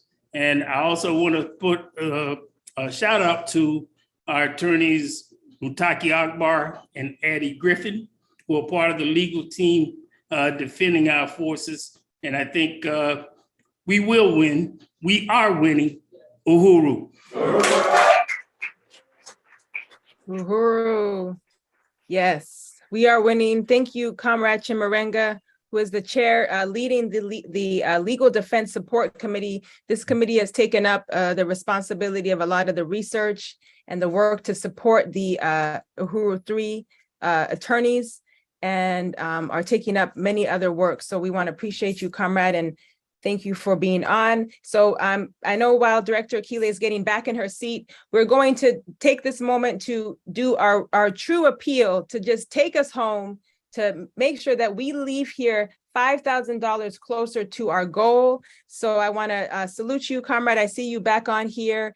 And we have some slides that are going to pop up in just a moment. But what an exciting program. Oh, absolutely, Chair Mwezi. This has been profound, historic, and it's just another addition to the incredible actions, demonstrations, events that we've held. What you said, 100 webinars over the past year. And that's just incredible. This is just an exhilarating, type of process. And it's inspiring too, because so many forces, who would otherwise relent in the face of such repression, such violence, can look at the Uhuru Movement, can look at the African People's Socialist Party and the steadfastness of Chairman Amalia Shatella, who's never conceded the struggle, who's opened up the door, who's paved the way for all of us to be here and to deliver the death blow to this system, the system that's trying to crush over the hopes and dreams and aspirations of the people of the planet. We are pushing back, and this time we will win. We are winning. And the people have spoken, have already made such incredible contributions and got us very close to our $5,000 goal. And we're ready to take it all the way. Yep. So we want you to go to handsoffuhuru.org/donate if you haven't already. If you have already, but you got a little bit more you can give, or send this link to somebody you know that should be a part of this process, should make a contribution to this campaign. Handsoffuhuru.org/donate. Make it a catchy tune so you'll never forget it. And I just want to say that the donations, we've already talked about how much we've raised so far. This past year, we've raised $234,549 of our $277,500 goal. So we are almost to the end of our phase 1 goal. And this is what the power of the people looks like. What the FBI tried to do is isolate our movement, try to make us the weird people. But what $234,549 say is that the people are on our side. The people are on the side of history. And that's what we represent. So I just want to salute everybody who's made a contribution, no matter what it is that you've given. If you've become a sustainer, over $100,000, $5, whatever you've given to this fight back. Some people have said, and some people even said it today, I can't come to the march, but I'm letting my dollars do the marching for me. And they've made that contribution today. And they might not have been able to come to a demonstration, but they made a contribution because their dollar was their voice. And in this fight back, some people have said, I'm donating because the Department of Justice attacked you, and that means you've got to be on the right side of the question. So you too can be a part of this fight back.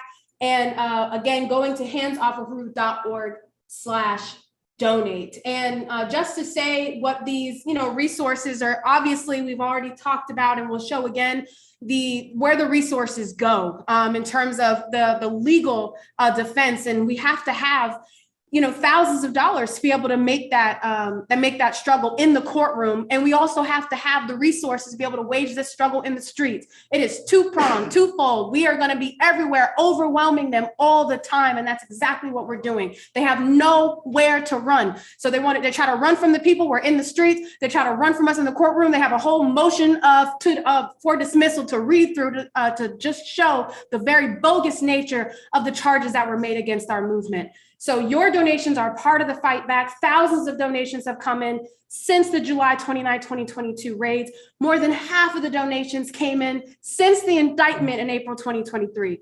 When the state escalated their attacks, that was when people started, more and more driving these resources into this campaign, determined to win, determined to put the state on trial.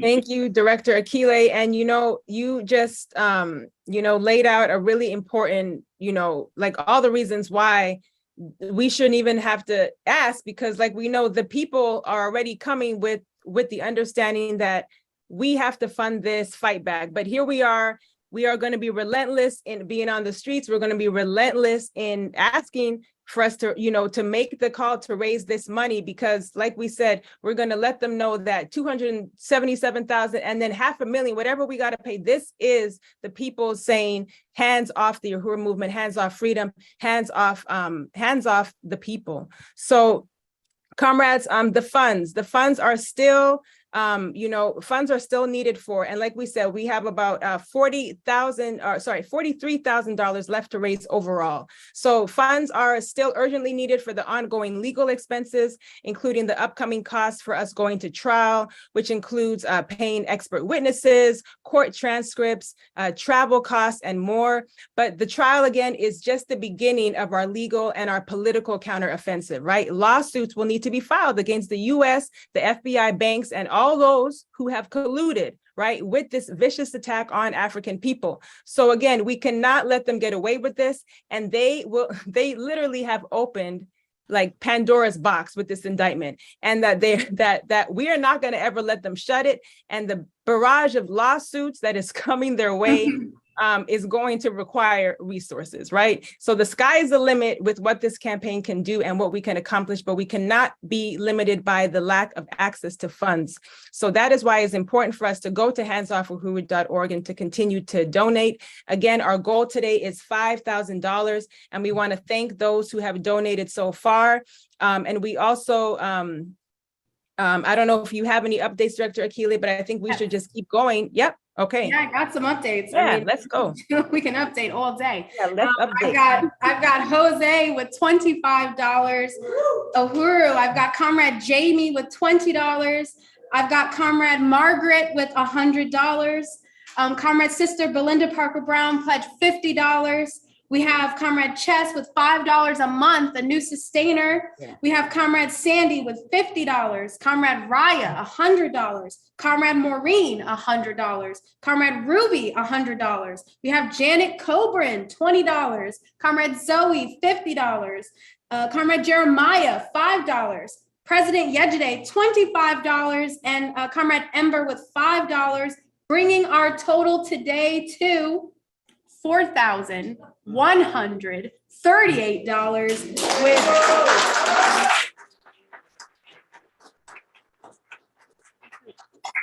I stand corrected. Our calculator. I couldn't hear any of the words. It's actually $4,143 with $857 left to raise. Only $857 left to go to reach his $5,000 goal. Uhuru. Yes, Uhuru, power to the people. That is really powerful, Director Akile. Thank you for that update. And thank you to our donors, those who have given 1, 2, 3, many times. And actually, one of those donors is going to join us for this appeal, Sister Belinda Parker Brown. So I also want to bring her up because she's going to, lead us through the very last slide, which is perfect for Sister Belinda Parker Brown to take us home. And I want to appreciate you for joining us on this appeal as well. So again, we want to also let the people know that there are givebacks, right? So if you go to handsoffforhuru.org/donate, you make a donation.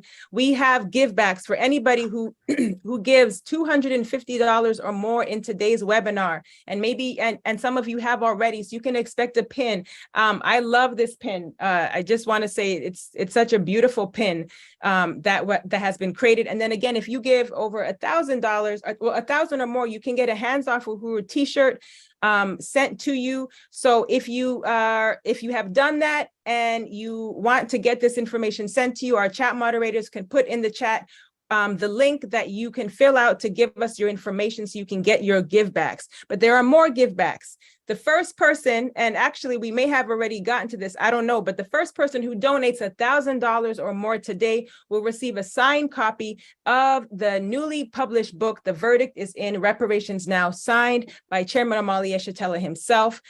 This celebrates the 40th anniversary since the 1982 World Tribunal on Reparations to African People.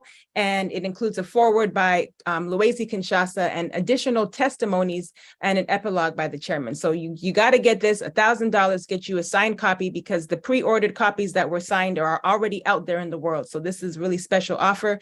And we do want to let everybody know to consider becoming a sustaining member. You can sustain as low as $5 a month or more. But a sustaining membership is another way to continue to let the campaign know we got you in the future. You ain't got to worry about it. Next month, don't worry, you will have something coming in to do whatever we need to do to meet all these resources. So Uhuru comrades, and lastly, we say, make your dollar march for you. So if you cannot make it to November 4th, you can't make it to 100 events in 1 year, you can donate at handsoffuhuru.org/donate and let us know that you are there with us. So I don't see Sister Belinda, and I thought she's on. Is she on? Okay. Yes, I'm here. Yes.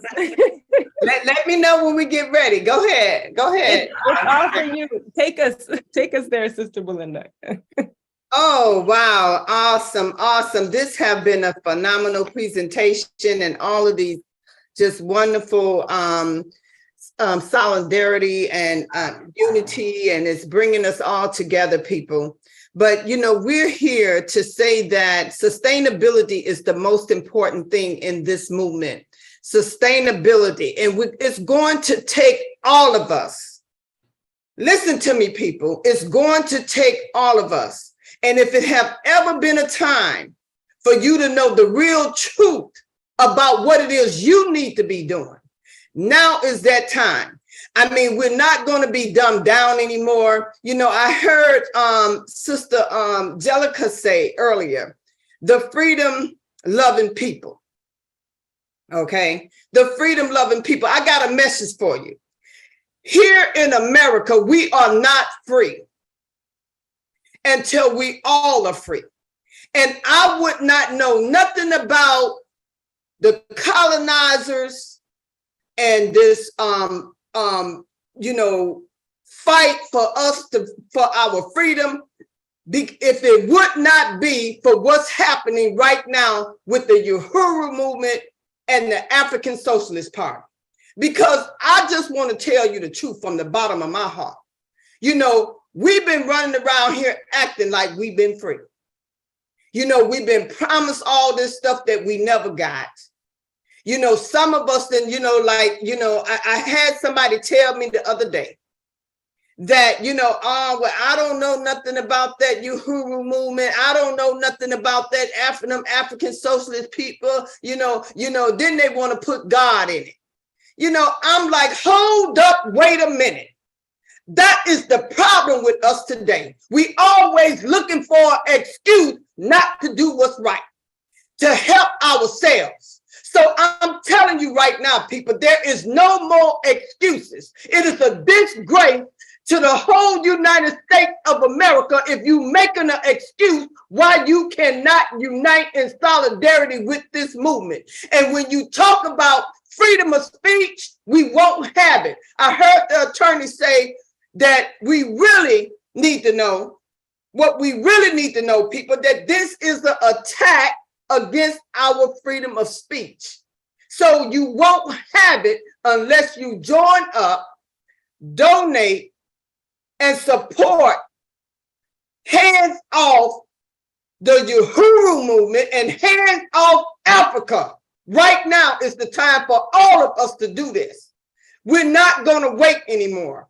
And we're not going to keep on begging and running around looking for help in all the wrong places. Our help is here right now, right now, with this movement for us to change the world and get rid of all of the colonizers. I heard Brother Marengo say that, they got their foot on our neck. But they got their foot, their knee, their whole body on us right now. And we're going to kick them off because Sherman said we're going to kick the ASS of the ruling class. And now is the time to do it. So join up, people. Put your money where your mouth is. Put your money where your whole body is. Think about your children, your grandchildren, and your great-grandchildren. Think about where we want to be right now, not later, right now. See, some people think that the future, no, the future is right now. Okay, it's right now. It's happening right here, right now. So thank you all for coming to this very important, necessary meeting. And we're going to say hands up, fight back now. Thank you. Uhuru. Yes, this is us securing our future. If you want to have any semblance of security about what your tomorrow might look like for you or your family or your community, this is about a government that is, creating a world that is free of oppression and torture and just genocide and everything that we experience that we don't like about the system. It is possible. We have to understand that it is possible to see a world that does not include any of this suffering. So I really want to appreciate what you are calling on us to, really deepen, Sister Belinda Parker Brown. And again, if you want to get, sometimes the best thing to do is to be out in the streets and to scream, let it out. So come, if you're just mad, you just want to yell and scream, come to November 4th. This is, we're just saying that we got to be there. We got to make this happen, and we will make it happen. But we are calling on everybody to let's make these commitments. Put it in the chat. You can count on me for November 4th. Let us know now. We've already heard from Union is going to be there. The Leonard Peltier ad hoc committee is going to, is going to be there. We know the whole Black is Back coalition, 18 organizations are going to be there on the ground. So make your commitment now. Let us know. And people who are on YouTube and on Facebook too, put it in the chat and we will follow up with you as well. So, Comrade Muenzi, I had something else real quick. Quickly. Now real quick, times past, they would hang us from the tree, people, and, they shoot us running away and all this kind of stuff. Now what they're doing is that they're putting our leaders in prison. Ask yourself a question. Why are all the Black folks in prison? You know, this is what they're doing, and we're not going to let them do this to our fearless leaders. We're not going to tolerate this anymore. I just want to say that. Think about that. Ask yourself that question. Yeah. So I wanted to put that out there. Thank you so much. Yes, yes. Uhuru, Chairman Sister Belinda.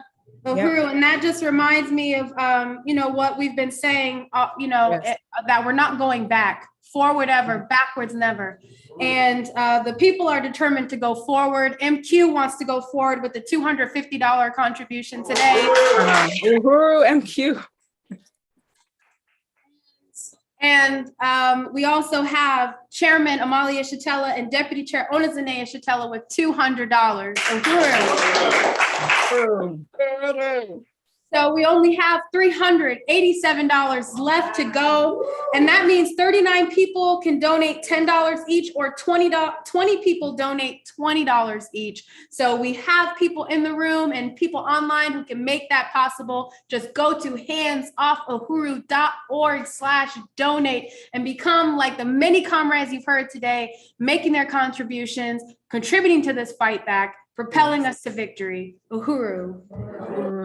Wow. Thank you. Yes, everybody. We are not free, people. We are not free. This is the movement that is going to give us all what we need: our freedom, freedom for sustainability, our freedom for taking care of ourselves as a people. Yes. This is the freedom that we need. This is it. This is it. This is it. This is the time. And this is actually the time for us to move from the appeal, but that's not a call for you to just take your finger off the handsoffuhuru.org/donate button. So Sister Belinda, really want to salute you and can't wait to see you at next week's coalition meeting. Black is Back. There's so many things that are coming up. So just really want to salute you and the work that you do. And like you say, we are not alone. And I want to invite up also somebody who is on with us. Is this Margaret Flowers? If you are on, we would be more than happy to bring you up now. Hey, there you go. So thank you, Margaret, for making it on. And just want to quickly just introduce Margaret Flowers is with Popular Resistance. And we, we just want to, we talked about you earlier in the section around media and the importance of being able to take this where it needs to go, and the influence and the responsibility that we have to be able to share with the people, what is happening. So thank you so much, Margaret Flowers with Popular Resistance. The floor is yours. Uhuru. Thank you so much. Can you hear me? Okay. Yes. Great. Wonderful. Sure. It's such a privilege to be here with you today. Thank you for inviting me, and to Chairman Amalia Shatella and Penny Hess and Jesse Neville. I salute you for your bravery, for not cowering in the face of this indictment, for having the courage to take the risk and put the United States on trial, because what you're doing is critical. And I know that you're under pressure to not take this to trial. That's typical. I know many people on this call have either had similar experiences or know people who've gone similar experiences. It's very stressful. You're the ones who are putting your lives, your future on the line. And that bravery is just so appreciated, because as the lawyer said, this is unprecedented. It's completely fabricated. It is an assault on our First Amendment rights. We know the United States has no regard for law, whether it's domestic or international. We'll fabricate things, we'll make things up, and we'll set precedents that will harm all of our futures. So this is a very critical fight. And I'd want you to know that Popular Resistance is behind you. I did make a $100 donation. I don't know if that's been seen yet. And also we have a post up on the homepage of the website in the slider that will stay, a call to action there. We'll continue to follow this and put out information through our website, through our media channels as well, the podcast and radio show. We can win this. And you know that as you are doing, and the people here today are doing, by showing up, by drop the charges. This has to be a national call. It has to go nationwide. It has to be loud. It has to be everywhere, because that's the only way that we're going to force them into a position where they, where they have to do the right thing and drop these charges, stop this assault on our First Amendment. So I urge everyone to use whatever outlets you can, your personal social media, your email networks, your organizations. Let's do whatever we can to spread the word and make drop the charges become a household term in the United States. And so thank you very much for having me today and for the work that you're doing. You know that we're behind you all the way, and we'll see you on November 4th. We'll be mobilizing as well. Thank you. Uhuru. Right on. Yes. Thank you so much, Margaret. Yes, we're going to make it a household word. They will have to hear hands off the Uhuru 3, drop the charges against the Uhuru 3, all power to the people, Black power to the African nation. Everybody will get, this is the time for us to have power in the hands of the people who have been suffering and, supporting this parasitic social system for much and far too long. So thank you, Margaret Flowers. And I want to, with the proposal that I've made in terms of kind of just squeezing up the some of our times, I'd like to go ahead and get statements from, am I hearing here? We have Jesus and then Joe, John, and then Lauren. Yes, we have with us Jesus with Orinoco Tribune, Joe Lombardo with UNAC, John McCarthy, and Lauren Pinero with the Tampa 5, and also Luwezi Kinshasa, who's on London time. Yes. So yes, we want to hear from them. Perfect. Thank you. So Jesus Rodriguez from Orinoco Tribune, who is the editor and founder. We want to welcome you up, compa, if you are available to come on at this time, and then you will be followed by Joe. And yeah, there we go. Un abrazo, compas, Uhuru. Un abrazo. Uhuru. From Caracas. Yeah. I just want to reiterate what I have said already, but I want to send our salute to Chairman Yesitela and to the amazing group of Uhuru and the African People's Socialist Party for the work that you have been doing in this last year.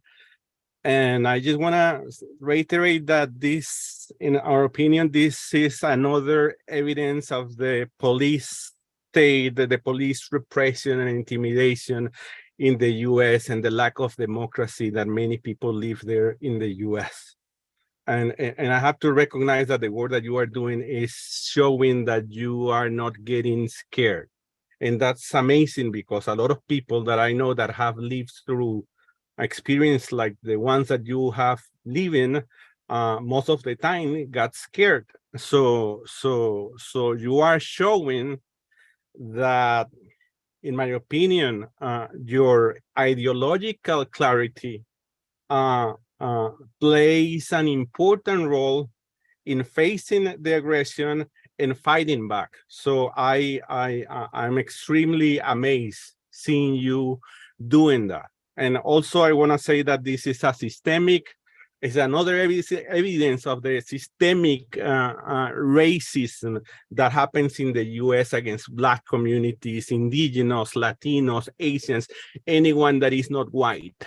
So we have to talk about that systemic racism that exists not only in the US, but also in Europe and other places. And also I wanted to, I believe that what happened to you is a move against Black liberation and Black freedom, but also is an attack against Russia and against solidarity overall. International solidarity also, but solidarity. So because of that, I believe that we should unite all aspects. I mean, we have to have an open, I don't know how to say it in English, but a wide alliance with different groups in order to face and fight back this new aggression against grassroots organizations in the US. And I believe that what you are doing there is similar to what we are doing here in Venezuela. I mean, we are resisting imperialism. We are facing directly US aggression, and we have seen solidarity coming from you. And the least thing that we can do is show solidarity with our brothers in the US that have shown previously solidarity with us here in Venezuela.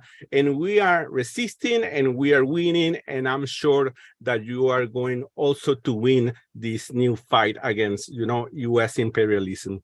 So I just want to at the end just say that we have Alex up here, which is a diplomat that has been in jail in the U.S. And I believe that it's important to connect the Free Aleph Saab movement with the the Hands of the Uhuru Tree movement in order to unite forces. Un abrazo from Caracas and all our love to you guys. Come with us. Yes, we are together, and like you said, this is an attack against international solidarity. I just think that's such an important statement. And Jesus is one of the members of the Hands Off Uhuru Fight Back Coalition. And we just want to appreciate you for your contributions and all the work that you do. We'll see you next week. And on November 4th, they will feel it in Venezuela as well. So Uhuru, un abrazo, comrade. Un abrazo. Uhuru. All right. Next up, we have Joe Lombardo from UNEC, another member of the coalition. Most of the people you've been hearing from have made that commitment as well. Joe, welcome on, comrade Uhuru. Hello, thanks a lot for having me. I thought I wasn't going to be able to make most of the meeting, and I did come late because I had another commitment, but I'm really glad to be here. I sent in a video, but I'm happy to express the solidarity from UNEC in person. And we want to express our solidarity and our thanks to Chairman Omali Yeshitela and the Uhuru 3 for standing up so strongly to this attack on their civil liberties. We understand that the attack on them is also an attack on us, an attack on our entire movement. Your fight is our fight, and your victory will be our victory. U.S. imperialism wants to shut us up, especially on Ukraine. And the African People's Socialist Party has been very clear in understanding the role of U.S. imperialism and NATO in the war that's going on in Ukraine. It's a very similar position to that UNEC has, and we thank you very much for holding that position and holding strong to that position, because it's very difficult in this time in this country. And we believe that's a key reason why you are under attack today. I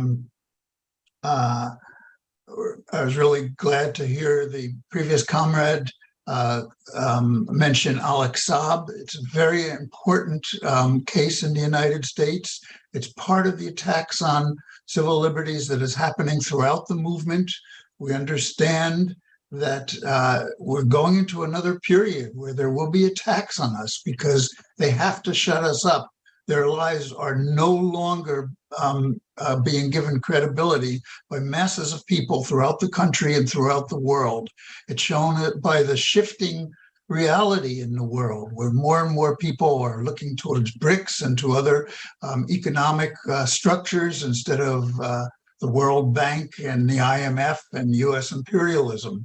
And this is an important thing for the people, colonial people all throughout the world. 1 minute. UNEC has made a contribution. I've made a contribution in the past to the campaign. I may try to make another one today, but I push that contribute button, and for some reason, nothing seems to happen.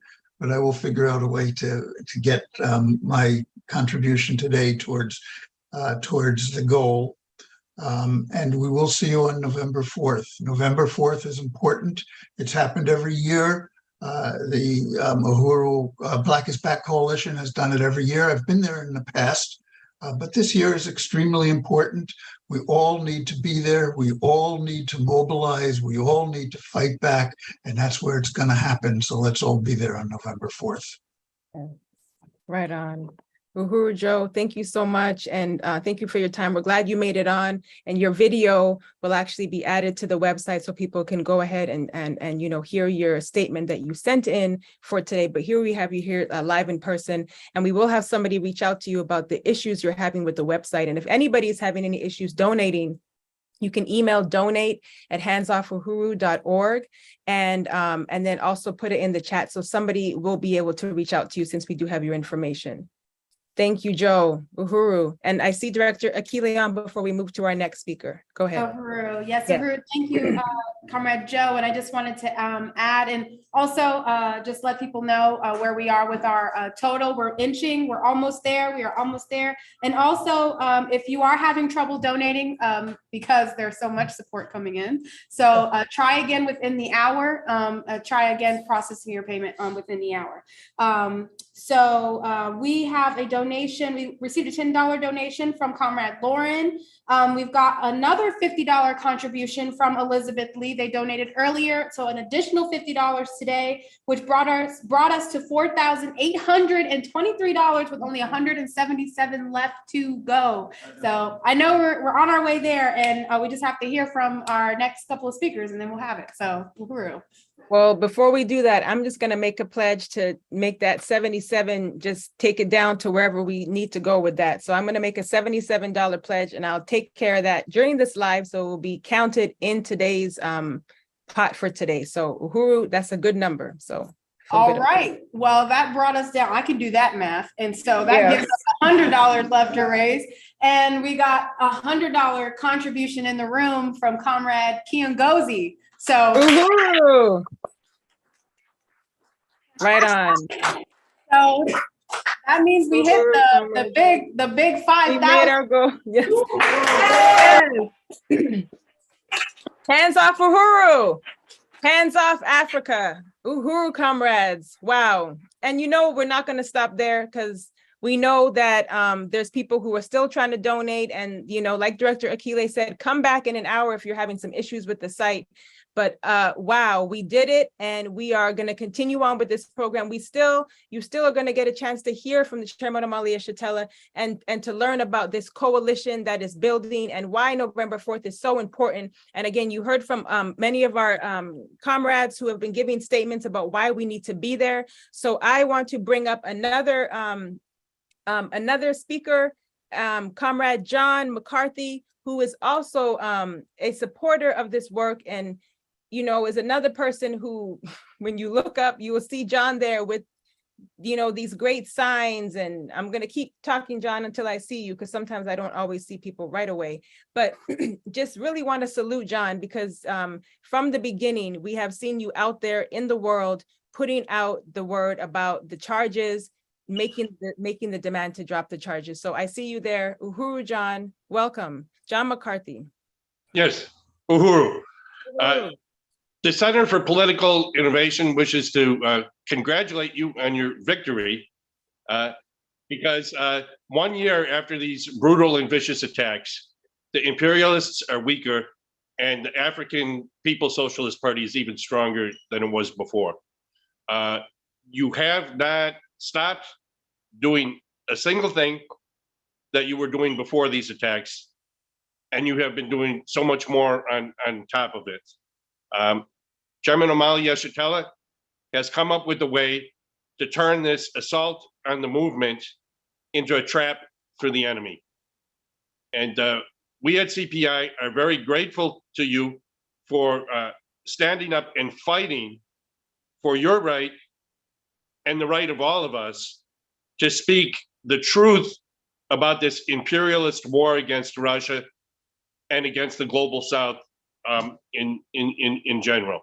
And we at CPI are committed to tell that truth ourselves and to continue to tell that truth until the war is stopped, imperialism is defeated, and we've established a system of peace and justice and prosperity for everybody.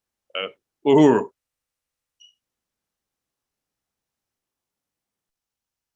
Okay, Uhuru, Comrade John, thank you so much. And like you said, it is a victory. So thank you for the congratulations. And that's something that we can all take responsibility for, and we can all give ourselves a pat on the back for that, for this weakening system. And we're going to continue to give it the blow. Thank you, John McCarthy. And, you know, here representing with CPI. And we also have Lauren Pinero. Lauren, if you are there, as well as Luezi. Welcome, Lauren. With the Tampa 5 and the Students for Democratic Society, want to appreciate you for being here, comrade. Oh, and I can't hear you. Oh, no, it's because you're muted. There we go. Oh, try one more time, Laura. Still muted. There you go. Oh, unmute again. I think. I'm not sure why it's not working. Is it working now? Yep, it's good now. Okay. So sorry about that. But yeah, thank you so much for organizing this incredibly important event and for allowing me the opportunity to speak and to show solidarity with the Uhuru 3. Just to quickly introduce myself, if people don't know, I'm one of the Tampa 5. We are 5 protesters facing up to 10 years in prison for protesting at the University of South Florida against Ron DeSantis' attacks on Black history, ethnic studies, and diversity programs. SDS and the Tampa 5 extends our full solidarity with the Uhuru 3. We see this as an attack on the entire movement. In both of our cases, we were not targeted for any reason other than our political positions. The Uhuru 3 did nothing wrong by fighting for Black liberation and organizing for international solidarity and against US intervention. In fact, I would say that it was the state that did something wrong in trying to suppress our movements. We wholeheartedly condemn this attempt made by the US government to target activists within progressive movements, and we demand the immediate dismissal of these charges and an end to all investigations, political harassment, and intimidation aimed at our movements. The state wants us to stop organizing, to stop fighting, but we're not going anywhere. We're going to continue to fight to get the charges on the Uhuru 3 and on the Tampa 5 dropped, and I know that we will win. Yes, and we are winning, Comrade Lauren. I want to appreciate you for being on. And if you want to get behind the struggle to defend the Tampa 5, the Uhuru 3, Alex Saab, you need to join this coalition. And you just heard from one of the members and who is fighting on the grounds as well. So thank you, Comrade Lauren, and to Chris Lee and to all the other comrades who are fighting these attacks. All right, so next we have Luwezi Kinshasa, who is in London. We want to give you some time because we know it's a little late out there as well. Thank you, Comrade Luwezi. Oh, Comrade Moisey, Chair Moisey, you are incredible, incredible. I've been watching this program, it's just unbelievable. I want to salute the incredible, outstanding, relentless leadership of our Chairman Omali Stella against the FBI's attacks on the Uhuru Movement. Chairman Omali is leading and writing one of the most decisive and beautiful pages of history of Africa and of the world revolution before our eyes. We're living in a colonial world built against our will, which is dying and is giving way to a new world order that's being built with our own will. And our own will is African internationalism, which means endless creativities of the African working class, 1.5 billion of masses of Black workers. African internationalism is unleashing the power of the people. Through your work, we salute the rise of an anti-colonial African nation and the worldwide revolutionary African working class, the African nation. This is the solution. This is the answer. Any Black person on the planet, when they see the nation, when they understand we are over 1.5 billion of us, that's it. That's it. The nation, the African nation, that's the way forward. That's why Chairman of Omali and our party is being attacked, because he represents the vanguard. The chairman sees 40, 50 years ahead of all of us. Everything we sing today, he said it a long time ago. That's why it's being attacked today. So we salute you, Chairman. We salute the party. We salute the entire National Central Committee leadership of the party. And we also want to salute Comrade Penny S. and Jesse Neville for taking the call to build white solidarity with Black power. We're calling on African people everywhere. We're calling on the genuine and honest people of the world to unite with us and demand drop all the charge against the Uhuru 3. Victory to the African People's Solidarity Party, victory to the African nation, and we should all go on the 4th of November, be there outside the White House. We're here in London, in Europe. We will be outside the US Embassy because we understand African internationalism, and the African People's Solidarity Party represent the accelerator of a history. And so I salute the party once again, drop all the charges against the Uhuru 3. And I'm also going to take this opportunity to read a statement that came from the Quebec Communists in Canada. There are two versions of it. The first one is in the French. Longue vie à Uhuru et à ses dirigeants. La tendance à l'hégémonisme des États-Unis d'Amérique en Ukraine a rencontré une opposition militaire par la Russie. En s'en prenant à ses ennemis extérieurs, le pays de l'oncle Sam ne peut s'empêcher de réprimer ses citoyens. C'est ainsi que l'appareil de répression de l'État américain s'en prend directement aux dirigeants d'Uhuru. Ils ciblent ainsi leurs adversaires intérieurs dans la communauté noire qui s'est longuement soulevée contre le principal impérialisme du moment pour revendiquer ses droits. Nous nous solidarisons entièrement avec les dirigeants noirs réprimés dans une tradition du Québec progressiste de se voir comme des nègres blancs d'Amérique opprimés par des Rhodésiens anglo-saxons au Canada. Drop the charges against the Uhuru 3. I'm going to read that in English now. Long live Uhuru and his leaders. The trend towards US hegemony in Ukraine has been met with military opposition by Russia. By going after its external enemies, the country for Uncle Sam cannot help suppressing its citizens. These are the repressive apparatus of the American state directly attacks the leaders of Uhuru. The US thus targets, turn the page, its adversary in the Black community, which has long risen against the main imperialism of the moment to claim its rights. We stand in full solidarity with repressed Black leaders in progressive Quebec tradition of seeing themselves as white Negroes of America, oppressed by Anglo-Saxon Rhodesians in Canada. Drop the charges against Uhuru 3. Uhuru, we are winning. Thank you so much. Uhuru. Thank you. Thank you, Comrade Loaizi. We are winning. And yes, we will see you outside the US Embassy in London. I'm just very moved by this whole program. I just took a moment to just take in what is happening right now. We should all realize what is happening in this moment, and we can all be a part of this really important and historic moment in our lifetime. So thank you so much, Loaizi. And I know we're going to make some changes to the program because we're kind of touching on a lot of things that we plan to do, and they're happening in the moment. So I see Director Akile, you're back on. Take us where we should go now.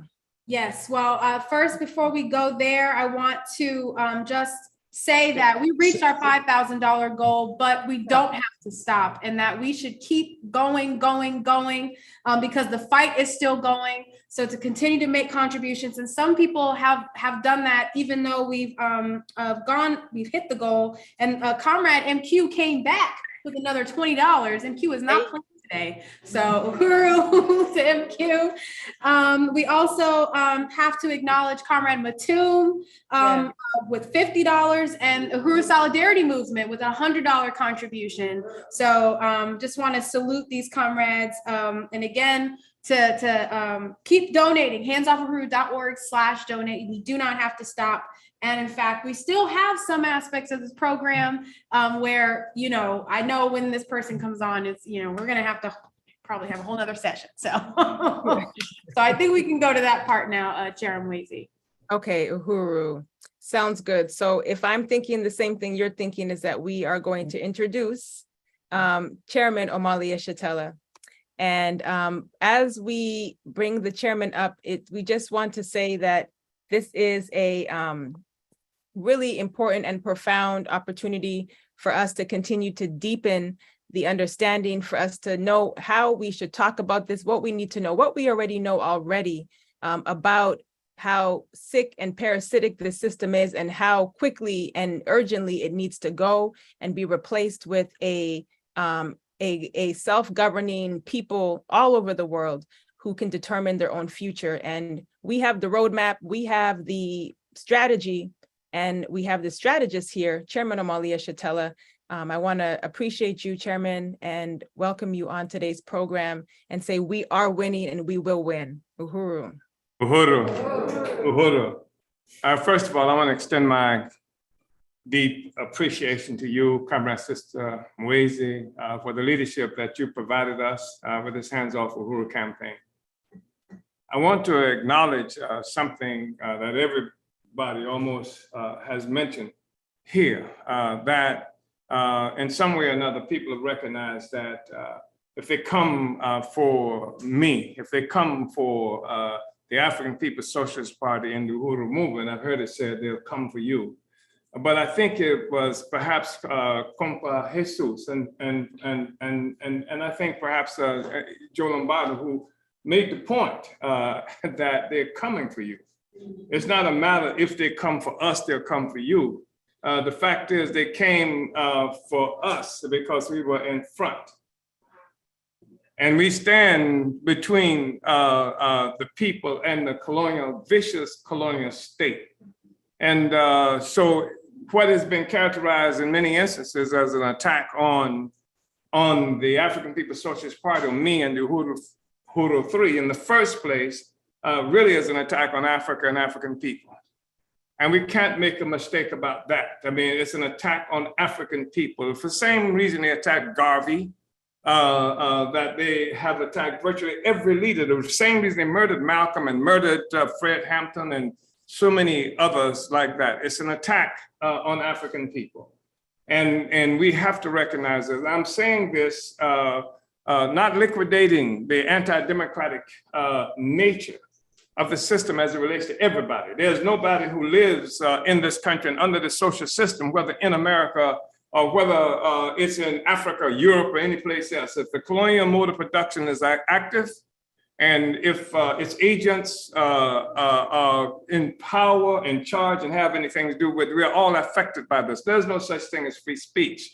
And I think it's really important for everybody to understand that when we talk about this issue of freedom and free speech, and especially in the United States, but not only in the United States, that freedom has always been illegal for Black people. Yes. It's really important to recognize, I'm not just saying this as an empty slogan, I'm saying that freedom has never, never, never been legal, because African people met this system as enslaved human beings. Colonial and slavery is what brought us into this relationship. So how in the hell could freedom be legal? Right. Freedom had to be legal. The ones who control the system, the slave owners and what have you, it was their system.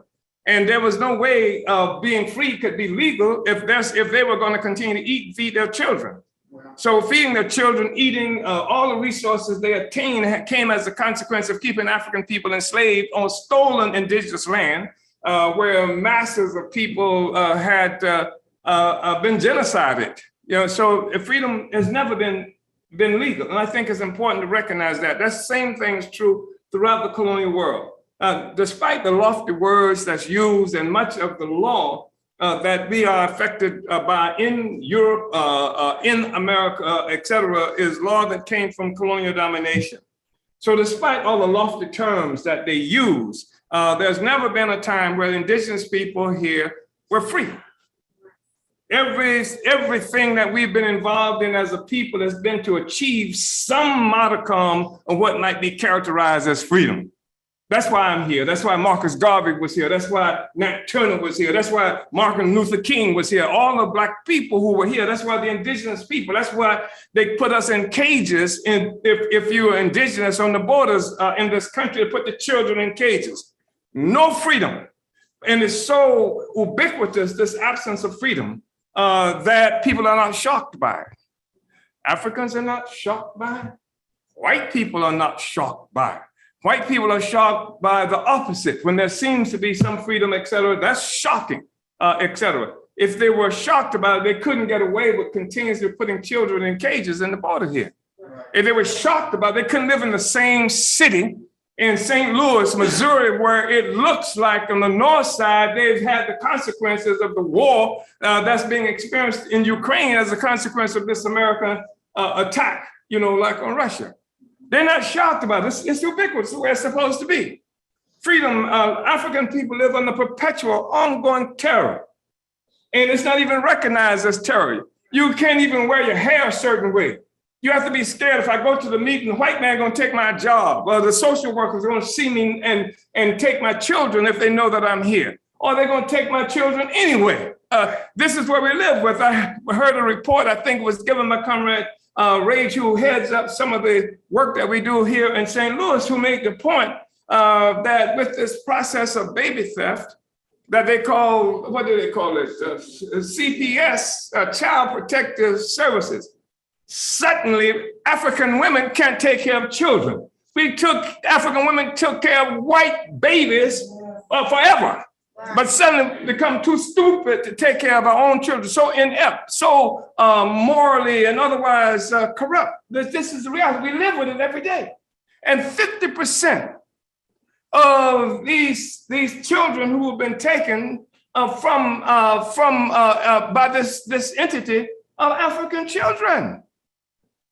I think it was 50% of the Africans born will be affected by this so-called child service protection by the time they're 18, something to that effect, some horrible data like that. And the point that I'm making is just that we live with it every day. And some of us in this room recognize, I say this room, we're in the Solidarity Center right now in St. Louis, recognize that there was a time if you wore your hair a certain way, you couldn't get a job. White people would not hire you, nor would Negroes. And even today, the young Africans are criticized because of how you dress. You can't get a job. You can't even have the wrong name.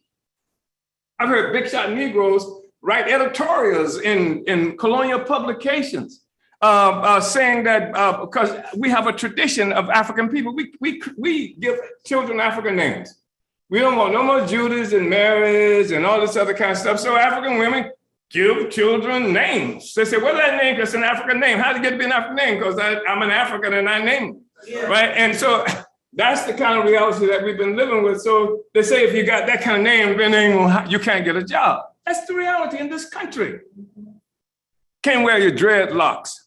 Can't wear your afro. You can get away with it now because white man got hip and found out you can have a dreadlock hair and a processed brain, right? And but that was the whole thing, is that we live under this all the time. You can't stand on the corner. If you stand on the corner, you can't look suspicious. So you walk around all your life trying to look unsuspicious. So nothing will happen to you. That's the reality that we live with all the time. And it's so prevalent. It's so there that it's not even noticed anymore. It's just the way things are. Isn't that something? To have to live like this all the time. This is colonialism. This is colonialism. And it's really important to understand that, because people like to refer to it as racism. I don't know what the hell racism is, except the ideological foundation of a social system that validates the system and that wins. It becomes a part of the superstructure of an economic base of colonial extraction from colonized peoples all around the world and inside the borders of the United States too. Whether it's the borders, whether we're talking about the indigenous lands, obviously, or whether we're talking about particular cities, San Diego and Logan Heights, for example, how Africans and the difference in the treatment of Africans and Mexicans and what happens to the rest of the population, that's real. But it's not recognized. This is different. Because when they attacked the African People's Socialist Party, what's been happening for the last year or so is that we've been digging in a very serious way, and you have been with us, and this has been critical. It's a critical development, a critical movement in terms of the struggle of our people. Because I am not in this movement to get the right for Omali Yeshitela to speak. Or I'm not in this movement, and we didn't start this movement in the pursuit of free speech. Our beginning of this movement was in the pursuit of the total, absolute, unequivocal liberation of Black people here and around the world. That's what it's for. That's what it's here for. So when we talk about free speech, we're not just talking about free speech in the abstract. I don't want to be able to say, yes, I can sing. One lawyer defended me some time ago on charges of course, what I said. And to make a point, he was saying this issue of free speech, that it's not just this attack on free speech, because I could say Mary had a little lamb and the cops were passed me by and nothing happens. It's what I'm talking about. It's the exposition of the contradictions that's got all of us, not just Black people in St. Louis or Africans, et cetera, but the whole world is locked into this process that has its origin, that has its beginning in the attack 600 years ago by Portugal on Africa that initiated the process of dispersing Black people all around the world. And they made us un-Africans. So now, as opposed to an African, I'm an Afro-American, which is the nicest thing I've been called since I've been here. Or I am now a Jamaican, or I am now a Ghanaian, or a South African, something to that thing. They disappeared us so that Africans don't exist as an entity anymore. And so this has been one of the things that's made it so effective in terms of being able to control us. This is one of the things that's so effective and significant about the attack on Africa in 1884 and 85, when white people sat around a table in Berlin, Germany. White people at a table in Berlin, Germany, not a single African in the room. And that's only because they hadn't thought of bringing one in to clean up after them, right? And carved up Africa into this untenable entities that they call countries. They call them countries. And these untenable entities that sometimes they even call nations, et cetera. And they, with using the concept of race, they liquidated the national character of our existence. So we don't exist as a race. How do you, as a nation, we are a race. How do you get racial liberation? How do you know if you win the struggle against racism? It's not like somebody comes out and waves a flag and say, I surrender, and it's over. Racism is the ideological foundation of a social system that has its origin in the theft of the land of Africa and the resources of Africa and the peoples around the world.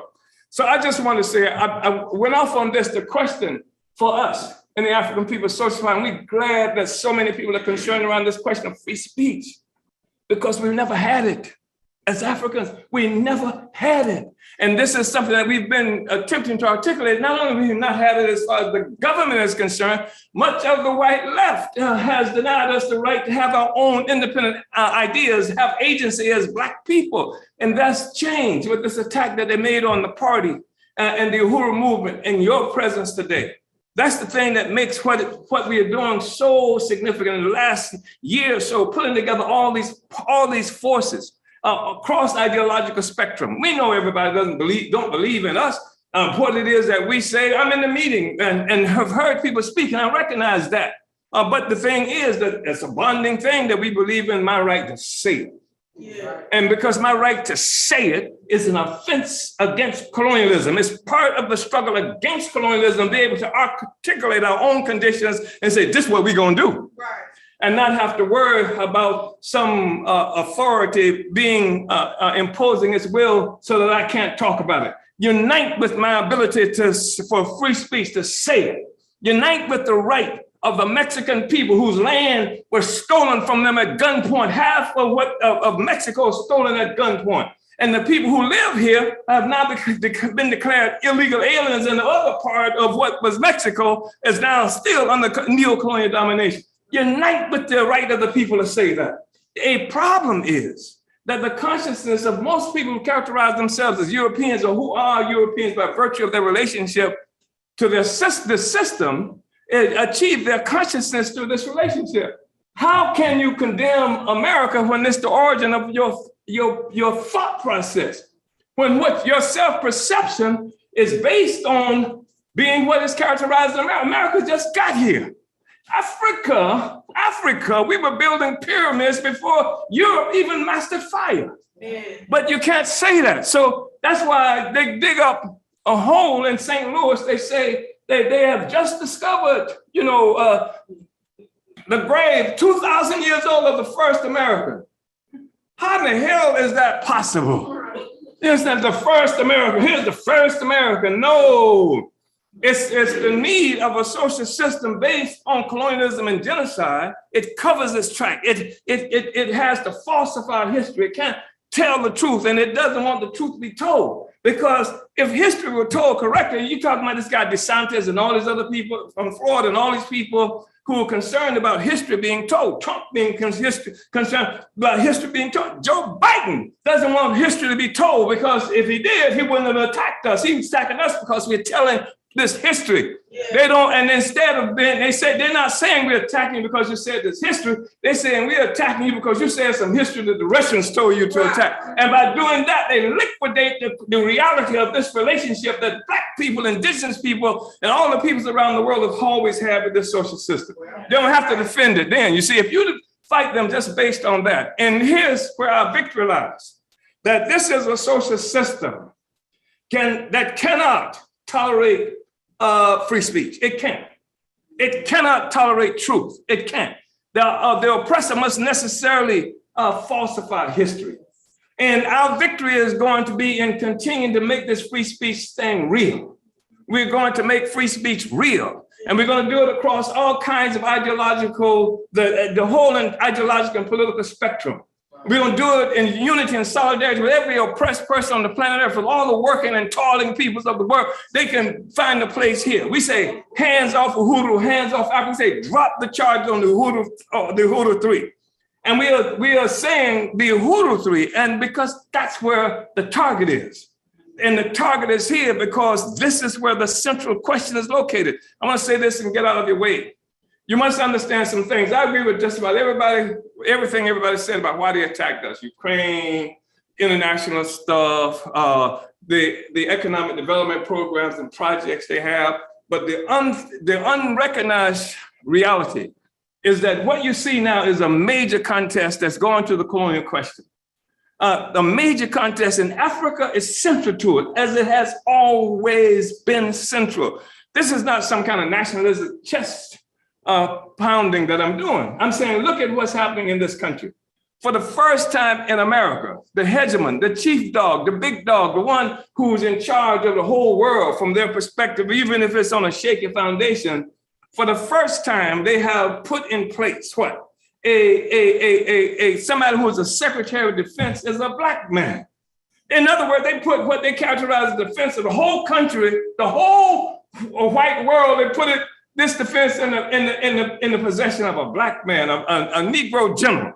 And then for the first time in the 246-year history of the Marine Corps, they made a Black man a 4-star general. And what did they put him in charge of?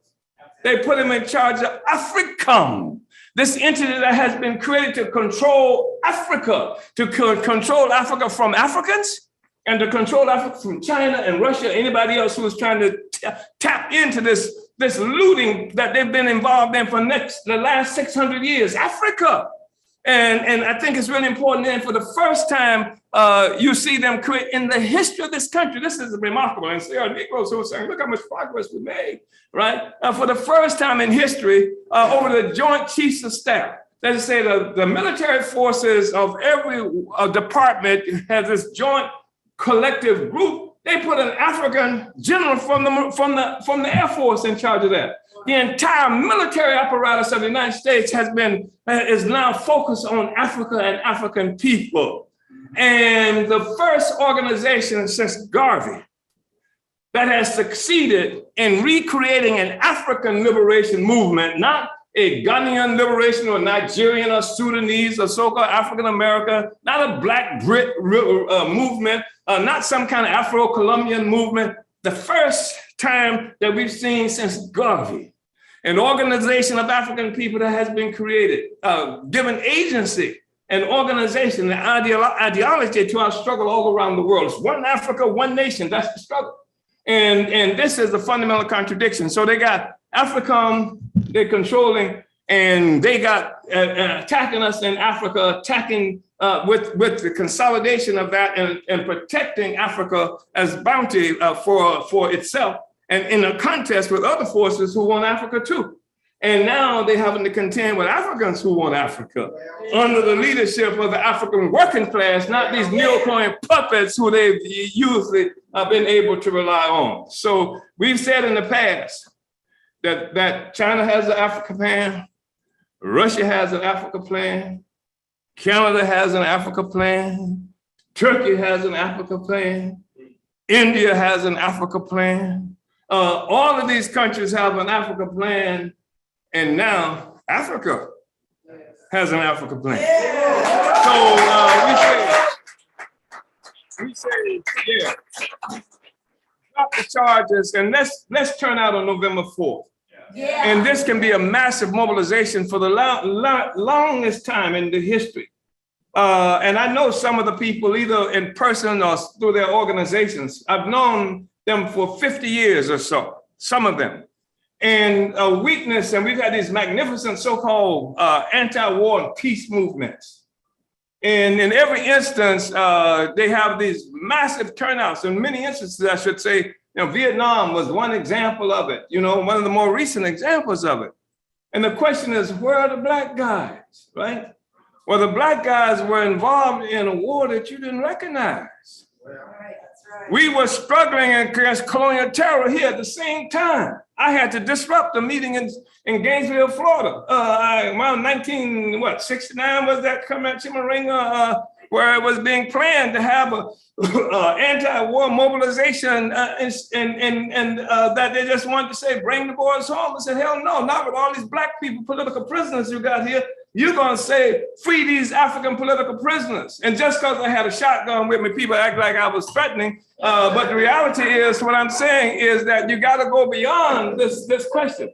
And when you say that, it makes a big difference. And now the Filipinos and the Mexicans and all the other people, we created an organization, the Black is Back Coalition for Social Justice, Peace, and Reparations, so that we've invited people now with this to join the colonized people. And we can get to the essential contradiction, raise up the whole thing. You don't have to worry where the black guys are, where the Mexicans are, where the Filipinos are, where the Arabs are, anything like that. The indigenous people, we're all gonna be here together. It's an anti-colonial free speech movement. And all of the free speech of everybody rests upon this contradiction of colonialism. That's why Karl Marx was able to say, I like talking about Karl Marx sometimes. He was able to say that they're talking about the working class, because some people like to tell us that the whole question is the working class. And I said, that's right. But what Karl Marx said about the working class, he said, wage slavery, which is an interesting term in and of itself, right?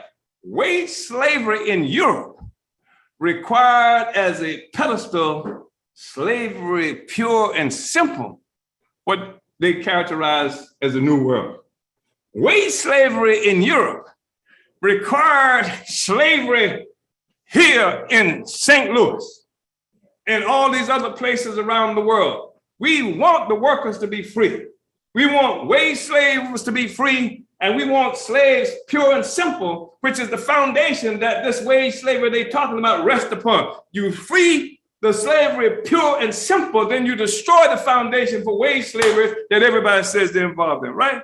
Yeah. So this is non-sectarian. We're not gonna have the struggles around Stalin versus Trotsky, Mao and all this other. We're gonna unite everybody.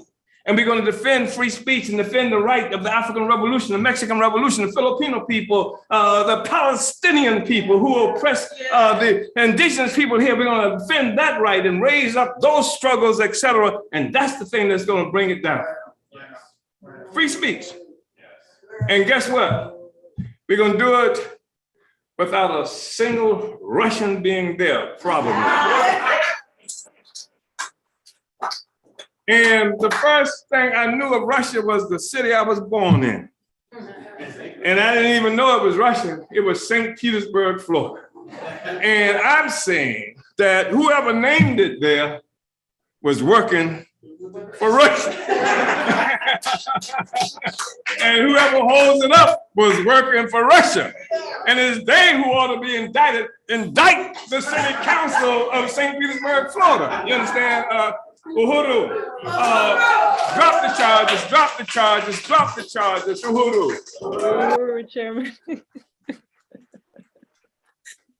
Wow. We are gonna laugh our way into freedom. We're gonna have all the emotions in this process because it's just so great to be alive in this period. I just really want to salute that that remarkable presentation, Chairman, and your leadership. And yes, we stand between the state and the people, and it is it's such an honor to be in this position. And we're not afraid, we're not backing down, and everybody, we're going to unite everybody, as the chairman says. So just really want to salute that, Chairman. I know we want to bring up our Uhuru 3 comrades. So while that's happening, I'm just going to give some updates in terms of the shifting of our program, because we are very much over time and for every good reason possible, but we do want to make sure that people know, you know, where we're headed in this program. So just wanted to say that quickly. We do have, we are going to hear from a very special guest, you know, as we start to wrap up, and I will say his name now, DJ Eddie. So DJ Eddie, we look forward to having you on to close us out, because DJ Eddie is just a power force. And if you haven't heard or met DJ Eddie, you will today, and you will not forget. So I did want to say that we also are bringing up Chairwoman Penny Hess, who is one of the Uhuru Threes and the chairwoman of the African People's Solidarity Committee. And just to say that we have a ton of video statements that we are working to see if we can play them maybe at the end of our program, but either way, you will see them at the very, on the website. So please go to the Hands Off website later on and you will see those. So so Penny Hess, chairwoman of the African People's Solidarity Committee, one of the Uhuru Three, the floor is yours, Comrade Uhuru. Uhuru. Uhuru. So much, Chairman Raisy and Director Akile, and what a powerful, powerful event today. I am deeply, deeply moved by this event and by just the incredible leadership of Chairman Omali Yeshitela that I have a profound honor of working under the leadership of. And I am one of the Uhuru Three, and I am the chair. I have the honor of being the chair of the African People's Solidarity Committee, the organization of white people working under the leadership of the African People's Socialist Party for the first time in history, turning the world right side up. And I really want to unite with and salute the incredible, relentless leadership of Chairman Omali Yeshitela and building this anti-colonial free speech movement and putting forward and exercising the agency of African people and the leadership of the African working class. I also want to salute Deputy Chair Ona Zanea-Yeshitela, who represents the relentless fight to maintain and continue to build the dynamic dual power, Black Power Blueprint programs of the African People's Socialist Party in the face of this attack, which has been said. What they want to do is try to stop us, but they cannot stop the Uhuru movement. And I want to, just really, really salute Chairman Omali Yeshitela, because, the people, the masses of the people make history, but sometimes it takes one person to fight for that leadership, regardless of everything. And I first met Chairman Omali Yeshitela 47 years ago in Louisville, Kentucky. And the chairman has never stopped fighting. He is 81 years old. He is the youngest person, most youthful and energetic person I know, and who fights today as brilliantly and as tirelessly as he did 47 years ago, 50 years ago. The existence of the African People's Solidarity Committee is the first time in history that white people have been organized as part of the strategy for winning African liberation under the leadership of a disciplined and ideologically profound organization, the African People's Socialist Party, with the mandate to go behind enemy lines, to win other white people just like ourselves, to recognize what the chairman calls the colonial mode of production, the dialectical relationship that white people and the colonized African and oppressed peoples around the world have with each other. This dialectical relationship in which we live at the expense of African people, and that the system was built that way, as the chairman has said, on all the vile, murderous, enslaved, rape, lynching, terror, torture. That's what this system was built on. That's what the pedestal upon which we sit, and that it is the leadership, as the chairman has said, of the colonized, of the Africans who make up the pedestal of our lives, that is leading this struggle to end this vicious system once and for all. And one of the things that I remember so clearly about that first conference organizing APSP in St. Petersburg, Florida in 1976 is Chairman Omali Yeshitela talking about the world as it can be, what it looks like when African workers have power, when there is an end to war, an end to greed, an end to one group, and just oppressing and using and victimizing anybody else on the planet Earth, an end even to the destruction of this planet itself, when African people have power, and the unity as one people all around the world that the African People's Socialist Party has always had with the Palestinian, with the indigenous, with the Mexican people, the Puerto Rican people, the Nicaraguan, the Venezuela, the Palestinians, the Irish, all the oppressed peoples around the world as one, and that this hands-off Uhuru coalition turns this relationship right side up. I really salute other white organizations who are jumping onto this, because this is the future. A lot of white people ask, can't we just all get along?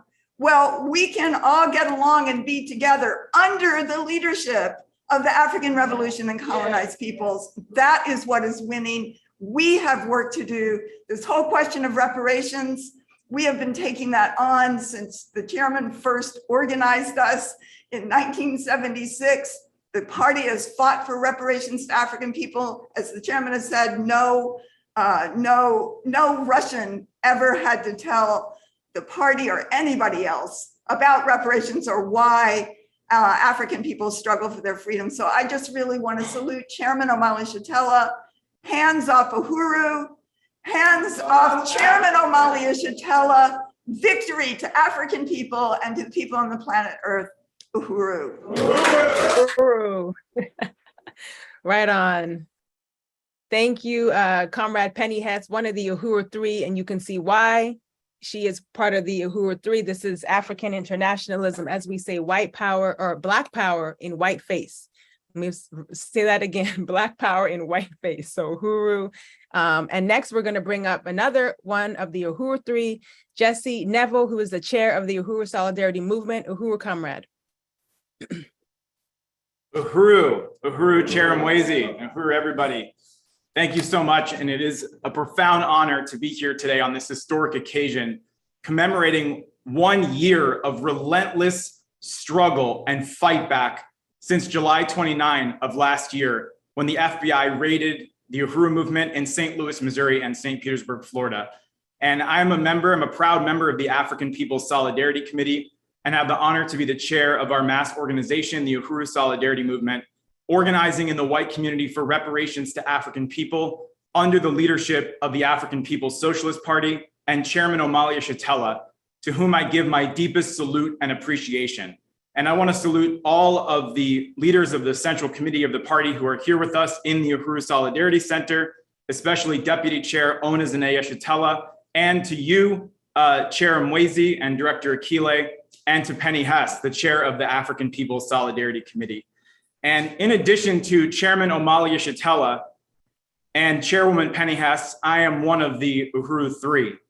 And we are clear, as has been said, that the chairman is the primary target of this vicious attack by the US government. And Chairwoman Penny Hess and I were indicted by the US government, not because they actually believe we work for Russians, but because they know that we work under the leadership of Chairman Omali Yeshitela and the African People's Socialist Party. When the US government came to the homes of Chairman Omali Yeshitela, Deputy Chair Onezene Yeshitela, Director Akile Anai, Chairwoman Penny Hess, comrades Kitty Riley, Amanda Carlozzi, and myself, and the Uhuru House in St. Petersburg, Florida, and the Uhuru Solidarity Center, where we are right now here in South St. Louis. They came with flashbang grenades, battering rams, drones, assault rifles, and SWAT team military gear and armored vehicles. This terroristic invasion and display of military hardware and weaponry revealed not the strength of the United States government, but their weakness and desperation in the face of this growing movement of African, indigenous, and colonized peoples around the world whose struggles for national liberation are pushing the US imperialism into its grave. The US government thought that by coming for Chairman Omali Yeshitela and the African People's Socialist Party, they could extinguish the flame at the tip of the spear and bring a hush of silence to the cries of the world's peoples for freedom and independence. The stupidity and arrogance of this government and the FBI to think that by attacking Chairman Omali Yeshitela and the Uhuru Movement, that they would be able to silence the chairman and the Uhuru Movement will be recorded by future historians as a colossal miscalculation on the US government's part. The flashbang grenades that exploded in the homes of Chairman Omali Yeshitela and others on that morning 1 year ago ignited a global anti-colonial movement for free speech, political assembly, and the right of oppressed peoples to advocate for their liberation and win allies all around the world. Not only has the chairman given leadership to the anti-colonial struggle of oppressed peoples everywhere, but as Chairwoman Penny Hess just said, he has also extended the anti-colonial struggle into the homes and neighborhoods of the colonizers, the white population. And there is no greater testament than you can see to the success of this strategy to build white solidarity with Black power, to build Black power in white face, to fracture the unity of white people with our own government, than the fact that the US government, in order to attack the Black Revolution, had to also come into the white community. They thought that by attacking this building with its banner of unity through reparations, they would send a message to white people everywhere to stay away from African liberation and the struggle to build solidarity with the African Revolution. But it has not worked. The Uhuru Solidarity Movement and the Hands Off Uhuru Coalition are growing everywhere. We have a presence as USM in almost 150 cities of white people who stand in unconditional unity with Chairman Omali Yeshitela and the African People's Socialist Party. And we close by saying that this blatant persecution and attempted legal lynching of Chairman Omali Yeshitela must be stopped dead in its tracks. Even the mere notion of freedom of speech in this country hangs in the balance. I salute all of the members and supporters and donors and volunteers of the Hands Off Uhuru Coalition throughout the world. And above all, I salute Chairman Omali Yeshitela, whose refusal to back down in the face of the US government's threats and open acts of aggression is a model of revolutionary heroism that has uplifted the spirits of all who fight for a new world. As the chairman has reminded us, we will win in the courts because we will win in the streets. So 1 year later, I hereby recommit my unity to build this movement, to build this coalition, and to win white people everywhere to stand in defense of the African People's Socialist Party and to say, hands off Chairman Omali Yeshitela, or the sky's the limit. We'll see you in Washington, D.C. on November 4th. Drop the charges against the Uhuru 3, unity through reparations. Uhuru. Yes, very powerful statement. Thank you, Jesse Neville. Again, another reason why this movement is coming under attack, because they have to now face us in every form and fashion. And I want to salute you, Comrade Jesse, for that powerful statement. And I know we're just doing some musical chairs over there because we want to give an update about donations. So I'm going to turn it over to Director Akile to let us know where we're at, because we made the call. Do not stop. Keep it coming. Uhuru. Uhuru. Well, I gotta say, Comrade MQ really keeps it coming with $25, another 25. And we have Comrade Mecca, who became a $5 sustainer, new sustainer today. Right on. Uhuru. Wow, that's it right there. You know, Comrade MQ is going to keep it coming, and Comrade Mecca is going to keep it coming with $5 every month. That's what we're talking about. Exactly. Keep it coming. Any way we go, right? So, like we said, comrades, we're gonna now, thank you for that update, Director Akile. So continue to go to handsoffuhuru.org. Comrades, this is very exciting. And I just want to say that we want to remind everybody that next Saturday, August 5th, is our next coalition meeting. We have a lot to cover on that day, but we're gonna, be focused about what is the end goal, which is right now to get us to November 4th. But we have a lot of exciting things to discuss in that meeting as well. So if you would like to come, you can go to handsoffuhuru.org, go to our homepage, and if you scroll down, you'll see a notice about the anti-colonial free speech movement, which is the Hands Off Uhuru Fight Back Coalition. And just to again say that, as was mentioned by one of our presentations, that I think John even said, to congratulate on the victory. This is a victory. And so this coalition is another example of the victory of the people fighting back against this, colonial state. So I just want to say that many of the organizations that you heard from today are a part of this struggle, a part of this coalition, and they're going to be at November 4th, and we want you to be there too.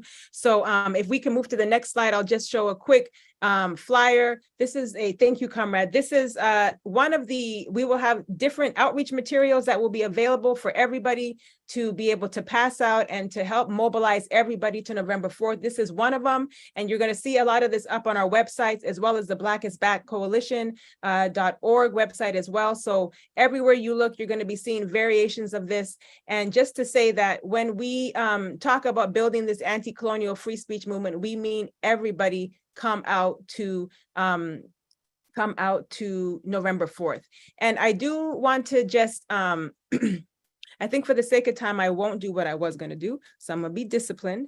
And what we're going to do now is, I do want to say that we have a lot of videos, which I just mentioned, and we are going to take some time at the end of our program after our final speaker to just let the videos play, because we do want everybody to hear from those who sent in videos to salute the Uhuru 3. So if you want to stay back and just listen, please do. We want to invite you to stay on for that as well. But again, the call to November 4th, and Director Akile, I think I am gonna wrap it up, but I know we have one last bing bam boom coming. Yeah.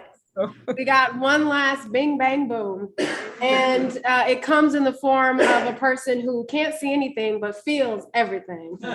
And this person is just a tremendous soldier in our struggle. He is the station manager for the best radio station on the planet, and I'm biased, so I gotta say that, Black Power 96 Radio, and that's Eddie Maltzby. You often hear him every morning saying, get out that bed. And I'm pretty sure he'll say that for you to get out that bed and get to Washington, D.C. for November 4th. So with that being said, I want to turn it over and salute this comrade, DJ Eddie Maltzby, the station manager for Black Power 96 Radio, all the way from St. Petersburg, Florida. Uhuru, comrades, I'm so patiently waiting to just salute the chairman, deputy chair owner today, my leadership here on the grounds here at St. Pete, Director Kile Anaye and Shimba Ranga Walla, two people I not only admire, just want to say that because they inspire me here on the ground. Also, I want to just remember this day, February, this day, when the FBI kicked in the Uhuru House and other places across the country. The attacks did not scare me. I was one of the first person they called, and I was ready to come down, but I had to go follow my leadership. Said, no, Eddie, don't go, because I was coming to tell them I'm 100% blind. I don't see you. I'm coming. I'm fighting for the revolution, and I want to say that this is a fight that we have to be in. It's not time to pretend. It's time to defend the African People's Socialist Party. And that's what I intend to do. With every breath in my body, I'm going to do that. I'm going forward the mission that the chairman, Amali Yusatella, has laid out for all of us to follow. And I just heard the Kile just mentioned, she's biased of the radio station. You don't have to be biased. You don't have to be biased. We're going to move on forward. We're going to make this station the most best station in the world, in the complete world, because it's a powerful tool that Omali Yeshitela, Deputy Chair, has created for us to use. I can't say that. If I had 1,000 tongues, I would be able to say this is the tool we need to continue to use and support, because this tool is every Sunday will put out the message that Omali is talking about. With over thousands of downloads across the country, this is a tool that we need to continue to use. You're having something on the 4th, the coalition, the Black is Black coalition, whatever the entity is, this is the tool that we need to use. It is Black Power 96.3 FM. And for the colonizer that are creeping in, peeking in, and listening right now, I'm going to tell them to guess where the sun does shine, on my black ass. That's what you need to do, because the revolution is going forward. The revolution is going forward. And I want to say that and continue to just salute the chairman and everybody. Penny Hess, the 3 indicted. I just want to say, man, hands off our radio station, hands off our Black community everywhere here and abroad, and hands off the African People's Socialist Party. Uhuru, comrades. Uhuru. Yes. Hands off. Right on, DJ Eddie. Yes. People had to come on camera, DJ Eddie, to just. I love that, brother. All right, Mr. Eddie. Wow. Yes. I know they felt that in DC. It's more bigger than mine. We're gonna feel a lot more on November 4th. So, comrades, we gotta move it. We gotta go to. We're just gonna pull up some quick announcements, and we're gonna get us out of here. And I do want to say that all the questions in the chat, we will make sure that we address some of them. Sister Margaret, Margaret did get your $100 donation. I do want to say that. And Elizabeth, I know people in Canada, and we're gonna bring them into this mix too. I just wanted to say those 2 things because this is it's gonna take place everywhere. So those are some of the few chats I was able to see. So we're going to pull up the announcements. If they are not up already, I have this screen coming up. And as that comes up, thank you. I just really want to salute our technician and everybody who helped to put this whole program together. We do this all collectively, comrades, and we do it beautifully because it's part of the struggle. So first announcement is November 4th, as you know, March on the White House. There will be information about that on our website and on the Black is Back Coalition website by today. And then moving forward, more information will come through hotel, logistics, all of those things that we're going to need to know. Also, go to handsoffuhuru.org for everything that you need to know. If you are not signed up with our newsletters, please sign up today. If you are not signed up for our emergency response text message list, you're going to need that, especially on November 4th. We want to be able to communicate with each other swiftly. And that really is for if the state makes any further moves on the Uhuru movement, we want to let you know that we need to be there to respond. So again, Hands Off Uhuru, for all the things that you need to know how to do, just go to the main website and you can find that out there.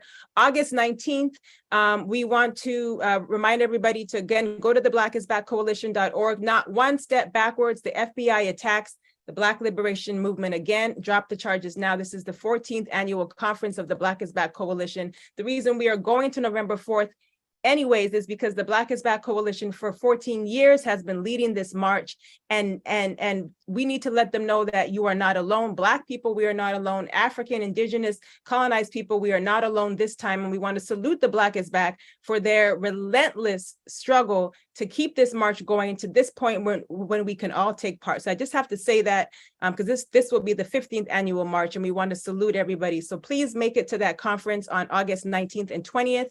And we will be unveiling the one of the projects of the Black Power Blueprint, which is a really remarkable project that we'll talk about more. Get the chairman's book. As you know, you can go to the burningspear.store for the Reparations Now book and help us bring the chairman to a city or a campus near you. Email info@uhurutours.com so we can build the Hands Off Uhuru tour. So that is all I have for you, comrades. Again, those of you that feel to just stay on or come back and check later, we're going to take a moment to play some of the solidarity videos that weren't able to make it into the program today. There was just so much support, and this is the best way to put it out there. So Uhuru, Hands Off Uhuru, Hands Off Africa. Hands Off Africa. All power to the people, Black power. Black power to the African nation. Uhuru. Uhuru.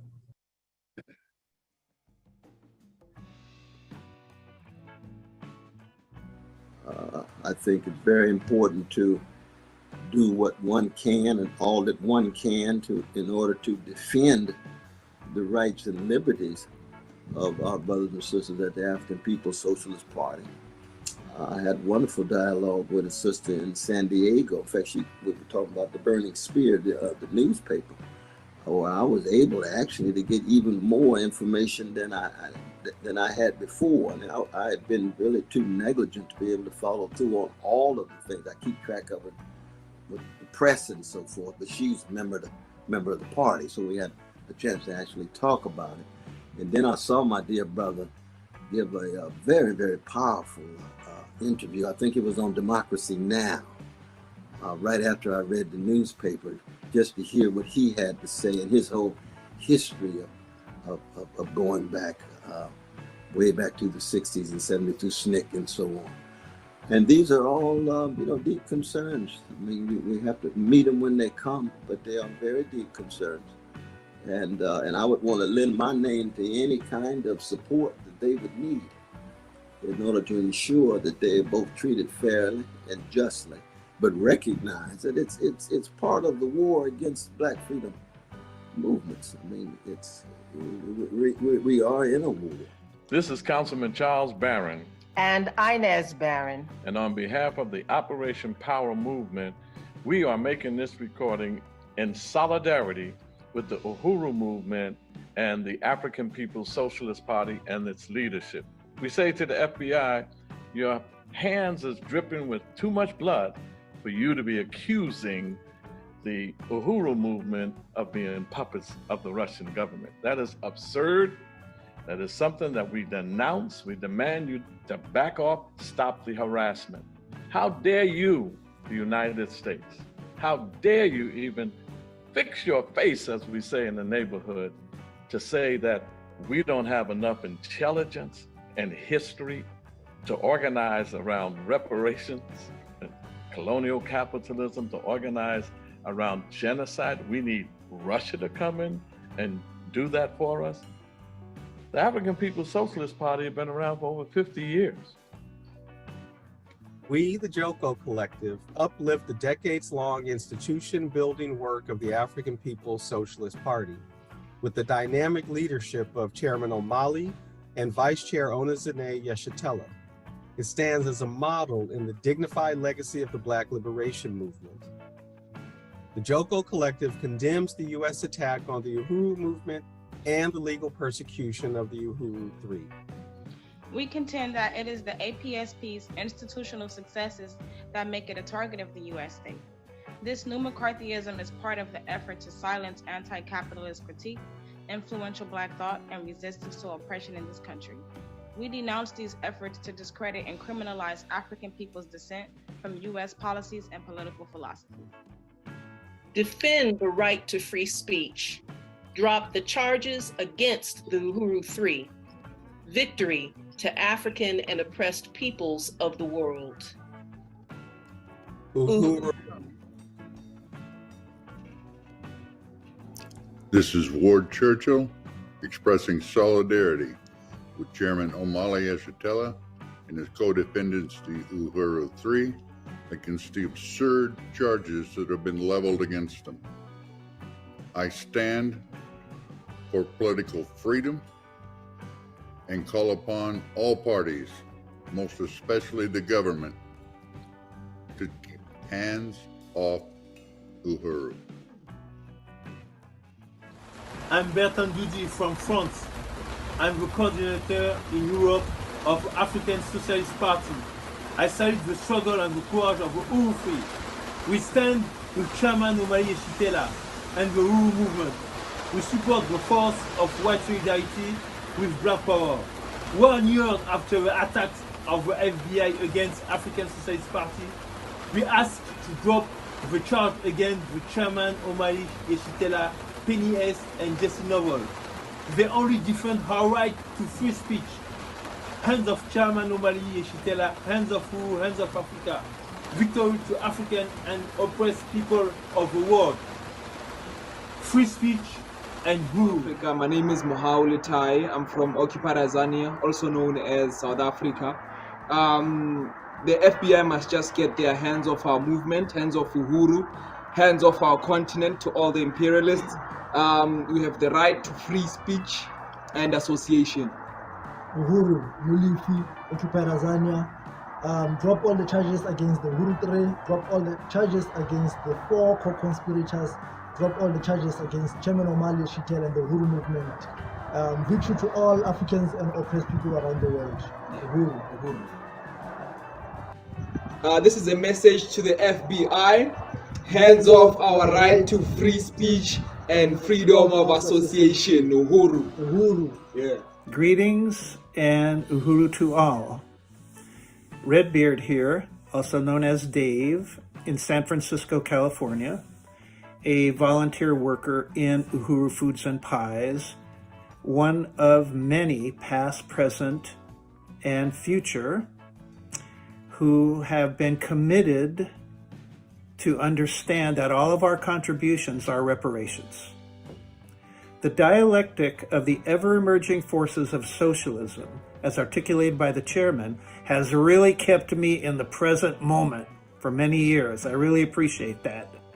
I salute the Uhuru 3, the chairman, Penny, and Jesse, as well as Ona Zine Ishitela, for your vision, steadfastness, respect, friendship, and love, and am grateful for this profound opportunity to participate in Uhuru. The National Lawyers Guild stands in full support of the African People's Socialist Party, Uhuru Movement, and of the 3 defendants who've been targeted by the government in violation of their First Amendment rights to free speech because the government doesn't like their anti-imperialist activities. The NLG has historically defended and supported people and organizations that have been red-baited. We ourselves have been targeted and red-baited. It's not surprising that at a time when U.S. hegemony and imperialism are being challenged, that our government would strike out against U.S. anti-imperialists, or that they would start by attacking Black anti-imperialists, whom it fears most. It's important for all people and organizations on the left to come together and defend any of us who are under attack. The labor movement has taught us an injury to one is an injury to all. So let's fight back. Uhuru. My name is Mark Anderson, and I am a longtime supporter of the Uhuru movement since the 1980s, which by no means makes me the most long-term supporter by a decade or more. But I want to point out that amount of time, because when I first heard these charges a year ago, I, like so many other people, my first reaction was, wait, this is the same organization that I've been participating in, supporting for decades. You know, before I think this particular Russian organization and this individual were even born. And throughout that entire period, they've been carrying the same political stance, fighting for the freedom of African people, and doing so by exercising their democratic rights, those same rights that America says makes them better than everybody else in the world. So these charges are ludicrous on the face of it, laughable, but still we have to defend against them. So I just wanted to add my all power to the people and hands off Uhuru's statement. Thank you. Black Power. I'm Kofi Taharka. I have the privilege, the honor, and the responsibility of being the national chairman of the National Black United Front. We stand in solidarity with Chairman Omali Yeshitela and the African People's Socialist Party and Uhuru Movement, standing against the unwarranted attack on them by the U.S. intelligence community. Hands off the Uhuru 3. I'm in Houston, Texas, home of Brother Omowale Caffeine, and that's on the strength. Black Power. Peace, this is Lifestyle, and I stand in solidarity with Chairman Omali Yeshitela and the Uhuru 3, We know that the United States government has a history of persecuting all people who seek to uplift and liberate African people here and around the world. So we know that the only reason that they're trying to silence him is because of the good work that he has been doing on behalf of African people for decades. We demand freedom for the Uhuru 3. Uhuru. Peace. Project South stands in solidarity with the Uhuru 3. Section 951 is being manipulated to target social movements and criminalize free speech. The current indictments are the latest in a line of politically motivated targeting of individuals and organizations. For this reason, we demand that the charges against Uhuru 3 be dropped immediately. I'm Joe Osbaker, a member of the Committee to Stop FBI Repression and Freedom Road Socialist Organization. 1 year ago, I could not stop watching the images of the attacks on your office and homes. It brought back memories of the 2010 raids against the anti-war 23, including Hatem Aboudeya of the Arab American Action Network, myself, and other comrades. The FBI went on to raid and arrest Carlos Montes, co-founder of the Brown Berets, and Rasmia Odeh, an icon of the Palestinian liberation struggle. On this occasion, I remember the words of a hero of the civil rights movement, Bob Moses. He captured the courage of the Uhuru 3 when he wrote of comrades who, quote, stand in a strong sun and cast a sharp shadow. Respect and solidarity for Chairman Omali Yeshitela and the Uhuru 3.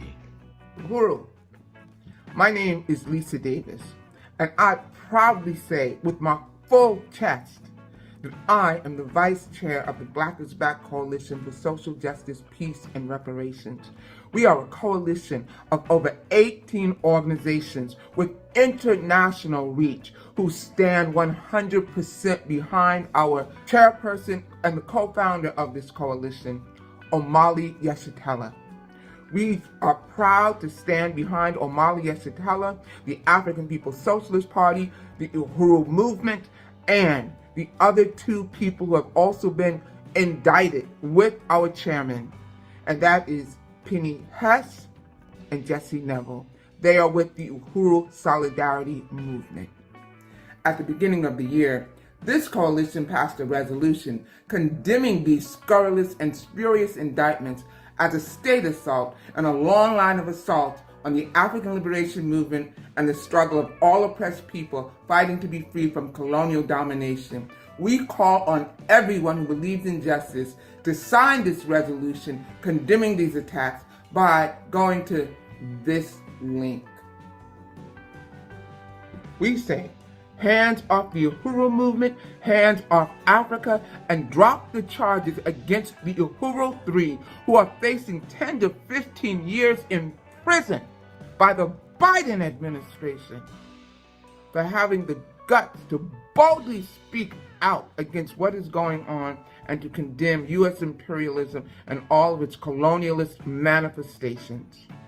Omali Yeshitela is one of the foremost revolutionaries, political strategists, and theoreticians of our time, and this government seeks to destroy him for that and all of the institutions that have been built up under his incredible leadership. But we will stop that from happening by any means necessary. Uhuru!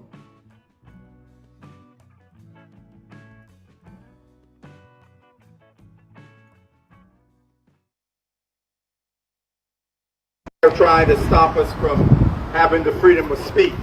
And that's the issue on this whole thing. It's the freedom of speech, irrespective of your political ideology or what have you. You should be in solidarity with this, because if they could come for us, for our freedom of speech, once you have a position that is contrary to the U.S. government, they're going to come for you.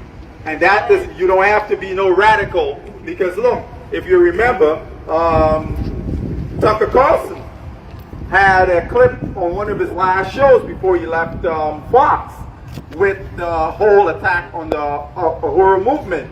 And he kept saying, I don't agree with this guy, but freedom of speech, because he himself saw that, because they would come for him because he got a different position on the war in Ukraine than the U.S. government. So that's the whole essence of this. It's about freedom of speech, and we call on all freedom of speech loving people to join in solidarity with us, because when they come for us, they're going to come for all. Uhuru! Uhuru! Uhuru! Do you want to hold this moment? And you can say something. No, I'm okay. Uhuru, thank you. I just want to say, you know, black people, we always going to be that last I can't straw. multitask, Because Tucker Carlson, he devoted like 2 segments to Omali Yeshitela, the African People's Socialist Party. And that was like on a Thursday. That Monday, what's the name of the head of the Fox? What's his name? Rupert Murdoch. He walks into his office directly. He does his bill in that board. You can just hear his bill just walking, making scuff marks. And he said, "You're fired." Because black people are always going to be the last straw. We're the last damn straw. So you can just imagine when he did that segment, 2 very strong segments that he devoted to what was going on, that he condemned, you know, Rupert Murdoch was like, this is the last damn straw, get out. And that's basically one of the things that happened. But he didn't just say it on Fox News, he also was speaking someplace at that weekend at one of these, I don't know, places or whatever, you know, all out of conservative white people, I guess. And again, he brought it up. And he was like, this ain't supposed to be the country that I'm supposed to be living in. And ironically, and I ain't got no love for Tucker Carlson, but I'm going to acknowledge people speaking the truth. He is maybe the only one speaking the truth about these wars and standing up and condemning them. He has been doing that, and he would be allowing left-leaning voices on the show. But the last damn straw for Tucker Carlson was Omali Yeshitela. I'm proud to be that last straw many times. I'm proud. I want to also, does anybody else would they like to say something? Anybody want to copy the mic, even if it's just to say we stand with you, Omali Yeshitela. I do know that this brother right here is passing out some strong information about health. Again, I am the chair of the Black and Black Healthcare Working Group. Anytime I see anything about health, I cannot help myself. I cannot help myself at all. Uhuru, comrades, just want to appreciate Sister Lisa Davis and the comrades out there. We wanted to show that. We forgot to mention that. And they were out there today on July 29th to mark this historic day. And we want to salute them. They were outside of the Federal Building in New Jersey. But we are going to wrap it up right now, salute that really moving video, and say all out November 4th. Yes, all Hands out. off Uhuru. Hands off Africa. Uhuru. Uhuru. Hands up, Uhuru 3. Drop the charges. Drop the charges now. We are winning. We are winning. We will win.